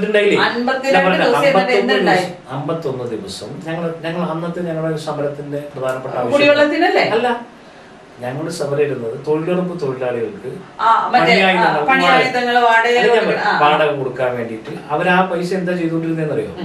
ഇവിടെ മറയൂരിൽ ഏതാണ്ട് 4000-ഓളം തൊഴിലാളികൾ ഒരു ദിവസം ജോലിക്ക് പോകുന്നുണ്ട്. അവരുടെ തൊഴിലിന് പോകുമ്പോൾ അവരുടെ പണിയായുധങ്ങളുടെ വാടക 5 രൂപ 7 രൂപ വീതമാണ്. ഈ പൈസ ഒരു ദിവസം ഇവർ ADSന്റെ അക്കൗണ്ടിലേക്ക് മാറ്റും. അപ്പം ഓരോ മസ്റ്റോട് കഴിയുമ്പോഴത്തേക്കും ഈ പൈസ ADSന്റെ അക്കൗണ്ടിലേക്ക് മാറ്റുകയാണ്. ഇങ്ങനത്തെ ഏതാണ്ട് 8-9 വർഷത്തെ വലിയ തോതിലുള്ള തുകയുണ്ട്. അപ്പോൾ 4000 പേർക്ക് ദിവസം 5 രൂപ വെച്ച് 30 കാശായി 20,000 രൂപയിൽ ഇതൊരു വർഷം 100 ദിവസമാകുമ്പോൾ എത്ര ലക്ഷമായി? ഈ പൈസ തൊഴിലാളികൾക്ക് അർഹതപ്പെട്ട പൈസയാണ്, അത് അവർക്ക് കൊടുക്കണം. ഇത് ADSന്റെ അക്കൗണ്ടിൽ ഇടാൻ പാടില്ല. ഈ ഡിമാൻഡാണ് ഞങ്ങൾ വെച്ചത്. പഞ്ചായത്ത് സമ്മതിച്ചില്ല, തർക്കിച്ചു. ഞങ്ങൾ 51 ദിവസം സമരം നടത്തിയ അവസാനം ഈ പണം തൊഴിലുറപ്പ് തൊഴിലാളികൾക്ക് അക്കൗണ്ടിലൂടെ അവരുടെ ശമ്പളത്തോടൊപ്പം ചേർത്ത് കൊടുക്കാൻ തീരുമാനിച്ചതിന് ശേഷമാണ് സമരം അവസാനിപ്പിച്ചത്. ഞങ്ങളും രണ്ടാമത് മറയൂർ പഞ്ചായത്തിലെ ജലനിധി പദ്ധതി എന്ന് പറയുന്ന പദ്ധതി നടപ്പാക്കാൻ വേണ്ടി ഞങ്ങൾ പഞ്ചായത്തിന് മുമ്പിൽ ജലനിധി പദ്ധതി നടപ്പാക്കുന്നതിന് ഇവർ കാലതാമസം വരുത്തുന്നു സമരം സംഘടിപ്പിച്ചു. ആ സമരം സംഘടിപ്പിച്ചപ്പോൾ പഞ്ചായത്ത് സെക്രട്ടറി യോഗം വിളിച്ചിട്ട് പറഞ്ഞത് എന്താണെന്ന് അറിയുമോ? ഫോറസ്റ്റ് അനുമതി തരുന്നില്ല. അപ്പോൾ ഫോറസ്റ്റിൽ എനിക്കിപ്പോഴും മനസ്സിലാവാത്ത ഒരു കാര്യം, പഞ്ചായത്ത് സാധാരണ രീതിയിൽ വെള്ളം കൊടുത്തുകൊണ്ടിരുന്നു. പഞ്ചായത്തിന്റെ ഒരു അടിസ്ഥാനപരമായ ഒരു ജോലിയാണല്ലോ ഈ കുടിവെള്ളം ജനങ്ങളിലേക്ക് എത്തിക്കുക എന്ന് പറയുന്നത്. അപ്പോൾ പഞ്ചായത്ത് അന്ന് കൊടുത്തിരുന്ന ജലനിധിക്ക് മുമ്പ് കൊടുത്തിരുന്ന വെള്ളവും ജലനിധി പ്രൊജക്ട് വന്നതിന് ശേഷം കൊടുക്കുന്ന വെള്ളവും തമ്മിൽ എന്തെങ്കിലും വ്യത്യാസം ഉണ്ടോ? ഒരു വ്യത്യാസമില്ല. അതിന് കാരണം എന്താ പറയുക? സപ്ലൈയില് വ്യത്യാസമുണ്ടോ? ക്വാളിറ്റിയില് വ്യത്യാസമുണ്ടോ? ക്വാളിറ്റിയിൽ ഒരു വ്യത്യാസമില്ല. സപ്ലൈക്കകത്ത് വന്നേക്കുന്ന മാറ്റം എന്ന് പറയുന്നത് കുറേ ഏറിയായിരിക്കും. അതായത് ഇത് ഞാൻ അതിൻ്റെ ഇയർ കറക്റ്റ് ഓർക്കുന്നില്ല. ഇത് വാട്ടർ അതോറിറ്റിയാണ് ഇവിടുത്തെ വെള്ളം സപ്ലൈ ചെയ്യുന്നത്. വാട്ടർ അതോറിറ്റി 40-40 വർഷങ്ങൾക്ക് മുമ്പ് കെട്ടിയ വാട്ടർ ടാങ്കുകളും അതിന് വേണ്ടിയിട്ട് കെട്ടിയിട്ടുള്ള ചില സ്ഥലങ്ങളിൽ ഒരു സ്ഥലത്ത് ഫിൽട്ടർ ടാങ്കുണ്ട്. ഇതിൻ്റെ അകത്ത് അഡീഷണൽ ആയിട്ടൊരു കോൺക്രീറ്റിൻ്റെ ഒരു ബലപ്പെടുത്തൽ മാത്രമാണ് ഈ ടാങ്കുകളുടെ കാര്യത്തിനകത്തുണ്ടായത്. ഫിൽട്രേഷൻ എന്ന് പറയുന്ന സംവിധാനം അതിനകത്തില്ല. 8 കോടി രൂപ ചിലവാക്കിയാണ് ഈ പദ്ധതി നടപ്പാക്കിയത്. ഇതിനെതിരെ പരാതിയും ഇതിനെതിരെ അന്വേഷണവും വിജിലൻസ് അന്വേഷണവും എല്ലാം ഞാൻ കൊടുത്ത പരാതിയുടെ അടിസ്ഥാനത്തിൽ വിജിലൻസ് അന്വേഷണവും കാര്യങ്ങളും എല്ലാം വന്നു. ഹിയറിങ്ങിന് വിളിച്ചു, ഞങ്ങൾ കുറേ ഹിയറിങ്ങിന് പോയി. എന്നുവെച്ചാൽ അതായത് ഇപ്പോൾ ഞാനൊരു ടൗണിൽ ഒരു ബേക്കറി നടത്തുന്നുണ്ട്. നമ്മൾ ബേക്കറി നടത്തുന്ന സ്ഥലത്ത് കിട്ടുന്ന പൈപ്പ് ഉണ്ടല്ലോ, ആ പൈപ്പ് 10-35 വർഷത്തിന് മുമ്പിട്ട പൈപ്പാണ്. ആ പൈപ്പ് മാറ്റിയിട്ടില്ല. ആ പൈപ്പ് അന്നുണ്ടായിരുന്ന പൈപ്പ് തന്നെയാണ് ഇപ്പോഴും. അപ്പം ജലനിധിക്ക് വേണ്ടി 8 കോടി രൂപ ചെലവഴിച്ചു. പക്ഷെ വാട്ടർ അതോറിറ്റി ഇട്ട പൈപ്പ് പല സ്ഥലത്തും മാറ്റിയിട്ടില്ല. അപ്പോൾ ഇതിനു വേണ്ടി കൊണ്ടുവന്ന് പൈപ്പ് ഇറക്കി. ആ പൈപ്പ് അവിടെ കൊണ്ടുപോയി. ഇതിനെതിരെയാണ് പരാതിയെല്ലാം കൊടുത്തത്. ആ പരാതിയുടെ കുറേ അന്വേഷണവും കാര്യങ്ങളെല്ലാം ഞങ്ങളുടെ അടുത്ത് വിജിലൻസ് ചോദിച്ചു. ഞങ്ങളുടെ കൂടെ റിപ്പോർട്ടും കാര്യങ്ങളെല്ലാം കൊടുത്തു. പക്ഷേ ഇപ്പോഴും അതിൻ്റെ ശുദ്ധീകരണ പ്ലാന്റ് പണി നടത്തിയിട്ടില്ല. ഇപ്പോൾ ഏറ്റവും റീസെൻ്റ് ആയിട്ടൊരു എനിക്ക് തോന്നുന്നു 1 വർഷമായിട്ടുണ്ട് ഈ പരാതിയുടെ അന്വേഷണം എല്ലാം വന്ന് ഇതിൻ്റെ ഹിയറിംഗ് ഒക്കെ നടക്കുന്ന സമയത്ത് വേറെ ഇരുമ്പും കൊണ്ടുണ്ടാക്കിയ മറ്റേ ഫിൽട്ടർ ടാങ്ക് കൊണ്ട് വെച്ചു. ആ ഫിൽട്ടർ ടാങ്കിലേക്ക് വെള്ളം വന്നു കഴിഞ്ഞാൽ 1 മണിക്കൂർ കൊണ്ട് ഈ ടാങ്ക് അടയും. ടോട്ടൽ സപ്ലൈ സ്റ്റോപ്പ് ആവും. എന്ന് വെച്ചാൽ യാതൊരു തരത്തിലും ഉള്ള പ്ലാനിങ്ങും ഇല്ലാതെയുള്ള പദ്ധതികളാണ് നടപ്പാക്കുന്നത്. ഇതിനെല്ലാം എതിരെ പരാതിയും കാര്യങ്ങളെല്ലാം കൊടുത്ത് ഇതിനൊരു നടപടി സ്വീകരിക്കാൻ വേണ്ടി കൊടുക്കുന്നുണ്ട്. പക്ഷെ ഇത് കുറേ അന്വേഷണം നടക്കും. ഈ പറയുന്നത് പോലെ ഇതിങ്ങനെ നീണ്ടുപോകും. അപ്പൊ സിനിമോൻ ചേട്ടൻ പറഞ്ഞതിനകത്തെ ഇപ്പൊ പഞ്ചായത്തിന് ദീർഘവീക്ഷണം ഇല്ലായ്മയാണ് പല പ്രോജക്റ്റുകളും ഫ്ലോപ്പ് ആകുന്നതിനുള്ള കാരണം എന്ന് പറഞ്ഞു. പഞ്ചായത്തില് ഫ്ലോപ്പ് ആകുന്നതിനുള്ള ഈ പ്രോജക്റ്റുകൾ ഉണ്ടാക്കേണ്ടത് ആരായിരിക്കും? ജയിച്ചു വരുന്ന വാർഡ് മെമ്പേഴ്സ് ആയിരിക്കും. അവരുടെ എഡ്യൂക്കേഷണൽ ക്വാളിഫിക്കേഷൻ എപ്പോഴും ഇതിന് അവരുടെ ദീർഘവീക്ഷണത്തിനൊരു തടസ്സമാണോ അതോ പ്രാക്ടിക്കൽ എക്സ്പീരിയൻസ് കൊണ്ട് ഇവരെല്ലാം സഫീഷ്യന്റ് ആണോ? അല്ല, പ്രാക്ടിക്കൽ എക്സ്പീരിയൻസ് കൊണ്ട് കുറേ കാര്യങ്ങൾ നമുക്ക് ഓവർകം ചെയ്യാം. കാരണം എന്ന് വെച്ചാൽ പൊതുപ്രവർത്തകരായി നിൽക്കുന്ന ആൾക്കാർ നിരന്തരമായി വിഷയങ്ങൾ കൈകാര്യം ചെയ്ത് കഴിയുമ്പോൾ അവർക്ക് അതിൽ നിന്നൊരു അറിവ് കാര്യങ്ങൾ കിട്ടുന്നത് സേന ഓരോ പ്രശ്നങ്ങൾക്ക് ഇടപെട്ടുകൊണ്ടിരിക്കുകയാണ്, അറിവ് കിട്ടും. പക്ഷേ മറയൂർ പഞ്ചായത്തിനെ സംബന്ധിച്ച് മറയൂർ പഞ്ചായത്തിൻ്റെ പ്രശ്നം പഞ്ചായത്ത് മെമ്പർമാർ മാത്രമല്ല, ഇതിൻ്റെ അകത്ത് വർക്കിംഗ് ഗ്രൂപ്പാണ് ഒരു പഞ്ചായത്തിൻ്റെ പ്രോജക്റ്റ് ഉണ്ടാക്കുന്നതിൻ്റെ പ്രധാന ഘടകം. ആ വർക്കിംഗ് ഗ്രൂപ്പ് അതിനൊരു സമിതിയുണ്ട്. ആ സമിതി ഫോർമേഷൻ നടത്തി അതിനുശേഷം വിപുലമായിട്ടുള്ള ഓരോ മേഖല തിരിച്ചിട്ടുള്ള വർക്കിംഗ് ഗ്രൂപ്പുകൾ കൂടി അവരുണ്ടാക്കുന്ന ഒരു പ്രൊപ്പോസലാണ് ഗ്രാമസഭയിൽ അവതരിപ്പിക്കുന്നത്. പക്ഷെ ഇതൊന്നും കൃത്യമായി നടക്കില്ല. വെച്ചാൽ മുൻകൂട്ടി പ്ലാൻ ചെയ്ത് കുറച്ചവർക്ക് താല്പര്യമുള്ള കുറച്ച് പ്രോജക്റ്റുകൾ തയ്യാറാക്കി അതോടെ കൊണ്ടുവന്ന വർക്കിംഗ് ഗ്രൂപ്പിനകത്ത് അവതരിപ്പിച്ച് പോകുന്നതാണ് പ്രശ്നം. പിന്നെ ഈ ഗ്രാമസഭകൾ എന്ന് പറയുന്നത് ഫലപ്രദമല്ല. ഗ്രാമസഭ എന്ന് പറഞ്ഞാൽ യഥാർത്ഥത്തിൽ നമ്മളൊരു തീരുമാനം എടുക്കുന്നു. ആ ഗ്രാമസഭ കൂടി അവിടെ വെച്ച് എല്ലാവരും ചേർന്ന് ഗ്രാമസഭ തീരുമാനം എടുത്തതിന് ശേഷം അതിൻ്റെ താഴെ ഗ്രാമസഭയിൽ പങ്കെടുത്ത എല്ലാവരും ചേർന്ന് എഴുതി ഒപ്പിട്ട് ഗ്രാമസഭ തീരുമാനമാണ് നടപ്പാക്കണമെങ്കിൽ ഈ പഞ്ചായത്ത് കറക്റ്റായിട്ട് പോകും. പക്ഷെ സംഭവിക്കുന്നത് എന്താണെന്ന് പറയും, ഒരു ഗ്രാമസഭ യോഗം ചേരുമ്പോൾ ആ ഗ്രാമസഭ മിനിറ്റ്സിൻ്റെ അകത്ത് ആദ്യമേ തന്നെ ആളുകൾക്ക് മുന്നിൽ തീരുമാനങ്ങൾ ഇവർക്ക് ഇഷ്ടമുള്ളത് പിന്നീട് എഴുതി ചേർത്ത് മിനിസ്റ്റർ ക്ലോസ് ചെയ്യും. ഇതൊക്കെ കണ്ടിട്ടല്ലേ പ്രതിപക്ഷത്ത് നിങ്ങൾ അത് ഞാൻ പറഞ്ഞ പ്രതിപക്ഷം ഇതിനെതിരായി ഉണ്ടായ ഒരു കേസ് അറിയും. മറയൂര് 9ാം വാർഡിൽ വലിയ പ്രശ്നം, ഇതിനെതിരായി വലിയ പ്രശ്നം അവിടെ ഉയർന്നു വന്നു. അവിടെ പിന്നീടാണ് അവിടെ നമ്മുടെ ഫ്രാൻസിസൊക്കെ മെമ്പറായി വരാൻ തന്നെ കാരണം എന്താണെന്നറിയാം, അവിടുത്തെ ഗ്രാമസഭയ്ക്കകത്ത് പോയി ഈ പ്രശ്നം ഇതേപോലെ മിനിറ്റ്സ് കൃത്യമായിട്ട് ക്ലിയർ ആയിട്ട് അവിടെ തന്നെ മിനിറ്റ്സ് ക്ലോസ് ചെയ്യണമെന്നൊക്കെ ആവശ്യപ്പെട്ട് അവിടെ ഗ്രാമസഭയ്ക്കകത്ത് പ്രശ്നമൊക്കെ ഉണ്ടാക്കി. ഒരു ചെറുപ്പക്കാരൻ എന്നുള്ള നിലയിൽ ഗ്രാമസഭയിൽ ഉണ്ടായ ചോദ്യം ചെയ്യലും അതിനെ തുടർന്നുണ്ടായിട്ടുള്ള വിഷയങ്ങളും എല്ലാമാണ് ഫ്രാൻസിസ് എന്ന് പറയുന്ന ഒരു ചെറുപ്പക്കാരനെ തന്നെ ആ വാർഡിനകത്ത് അറിയപ്പെടാനും പിന്നീട് ആ വാർഡിൽ മത്സരിക്കാനും മെമ്പറാകാനും ഒക്കെ കാരണമായി വന്നത്. അപ്പം നമ്മുടെ ഇതിനകത്ത് ഇടപെടുന്നില്ലെന്നല്ല, പിന്നെ എല്ലാ മേഖലയിലും ഒരേപോലെയല്ല. അപ്പോൾ ആദിവാസി മേഖലയിലൊക്കെ എന്ന് പറഞ്ഞാൽ ഞങ്ങൾക്ക് ഇടപെടുന്നതിന് പരിമിതിയുണ്ട്. പിന്നെ ഗ്രാമസഭയ്ക്കകത്ത് മറ്റെല്ലാ വാർഡിലുള്ള ആൾക്കാർക്ക് പോയി ഇടപെടാൻ പറ്റില്ല. പൊതുപ്രവർത്തകർ ഗ്രാമസഭയ്ക്കകത്ത് ആ വാർഡിലെ വോട്ടർമാർക്കാണ് പങ്കെടുക്കാൻ പറ്റും. അങ്ങനെയുള്ള ചില ലിമിറ്റേഷൻ, നിയമപരമായിട്ടുള്ള ചില ലിമിറ്റേഷൻസ് ഒക്കെ ഉണ്ട്. അങ്ങനെ ഗ്രാമസഭയ്ക്കകത്ത് കയറി ക്വസ്റ്റ്യൻ ചെയ്തതിൻ്റെ ഭാഗമായിട്ട് പോലീസ് കേസെടുപ്പിച്ച കേസുണ്ട്, പോലീസിനെ കൊണ്ട് കേസെടുപ്പിച്ച കാര്യങ്ങളുണ്ട്. പഞ്ചായത്തിൽ ഞങ്ങൾ പോയി ചോദ്യം ചെയ്തതിൻ്റെ ഭാഗമായിട്ട് നമ്മുടെ LG സെക്രട്ടറിൻ്റെ എല്ലാം പേരിൽ പഞ്ചായത്ത് കേസെടുപ്പിച്ചു. 2 കേസുണ്ട്. ആ 2 കേസിനകത്ത് ഒരു കേസ് ഇപ്പോൾ തീർന്നു. ഞങ്ങൾ പിന്നെ പഞ്ചായത്തിൽ പോയി ചോദ്യം ചെയ്യാൻ വേണ്ടി പോകുമ്പോൾ പഞ്ചായത്ത് സെക്രട്ടറി കൊണ്ട് നമുക്കെതിരെ കേസെടുപ്പിച്ചു. അങ്ങനെയെല്ലാം ഒക്കെ നിരന്തരമായി ഇതിനെതിരായി പോരാട്ടവും പ്രശ്നവും നടന്നുകൊണ്ട് തന്നെയാണ് ഇരിക്കുന്നത്. ഇപ്പൊ മറയൂർ പഞ്ചായത്തില് ചില വകമാറ്റൽ സംഭവിച്ചതായിട്ട് കേസ് കേൾവിയുണ്ട്. വകമാറ്റൽ ചോദ്യം മനസ്സിലായില്ല. അതായത് ഒരു മെമ്പർക്ക് കിട്ടിയ ഫണ്ട് മറ്റൊരു മെമ്പർക്ക് കൊടുത്തു. അത് നിങ്ങളുടെ LDFന്റെ മെമ്പർക്കാണ് കൊടുത്തത്. അപ്പൊ അത് LDFന്റെ മെമ്പർ അത് വാങ്ങാൻ പാടുണ്ടായിരുന്നോ? അല്ല, ഒരു മെമ്പർക്ക് വേറൊരു മെമ്പർക്ക് ഫണ്ട് കൊടുക്കാൻ പറ്റില്ല. അല്ല, ഫണ്ട് ഇങ്ങോട്ടേക്ക് മാറ്റി കൊടുത്തില്ലേ? 5 ലക്ഷം രൂപ. 5 ലക്ഷം രൂപ. ആ വിഷയം വന്നു കഴിഞ്ഞപ്പോൾ ഞാൻ ഈ കാര്യം അന്വേഷിച്ചു, എൻ്റെ ശ്രദ്ധയിൽ വന്നു. അപ്പോൾ മെമ്പറോടും ചോദിച്ചു എന്താണ് ആ കാര്യം സംഭവിച്ചതെന്ന് ചോദിച്ചു. എന്താ ശരിക്കും സംഭവിച്ചു? ഞാൻ എൻ്റെ അന്വേഷണത്തിൽ മനസ്സിലായ കാര്യമാണ്. അതായത് ഒരു പഞ്ചായത്തിലേക്ക് ആകെ കിട്ടുന്ന പൈസയ്ക്കകത്ത് ഓരോ അടിസ്ഥാന മേഖലയിലേക്ക് നടത്തേണ്ട വർക്കുകൾ ഇത്ര ലക്ഷം രൂപയുടെ വർക്ക് ഒരു വാർഡിലേക്ക് ചെയ്യുന്നുണ്ട്. അപ്പം അങ്ങനെ ഓരോ വാർഡിലേക്കും ഇവർ പഞ്ചായത്ത് വർക്ക് ഇത്ര ലക്ഷം രൂപയുടെ വർക്ക് ഒരു വാർഡിൽ, ഇത്ര ലക്ഷം രൂപയുടെ വർക്ക് വേറൊരു വാർഡിൽ നിന്ന് നിശ്ചയിക്കും. അങ്ങനെ നിശ്ചയിച്ചതിൻ്റെ ഭാഗമായിട്ടാണ് ഇവർ ഈ പറയുന്നത്. യഥാർത്ഥത്തിൽ അങ്ങനെയൊന്നും ചെയ്തുകൂടാ, പക്ഷേ യഥാർത്ഥത്തിൽ ഇവർ അങ്ങനെ ഒരു തർക്കം ഉണ്ടാവാതിരിക്കാൻ വേണ്ടി എല്ലാ വാർഡിലേക്കും കൃത്യമായിട്ടൊരു കാര്യം ഡിസ്ട്രിബ്യൂട്ട് ചെയ്യും. അങ്ങനെ 9ാം വാർഡിലേക്ക് നമ്മുടെ LDFന്റെ മെമ്പറിന്റെ വാർഡിലേക്ക് ആ മെമ്പർ മാശിവയൽ വാർഡിലേക്ക് അനുവദിച്ച അല്ലെങ്കിൽ ആ വാർഡിൽ തന്നെ അനുവദിച്ച വർക്കുകൾ പ്ലാൻ ചെയ്ത് റെഡിയാക്കി.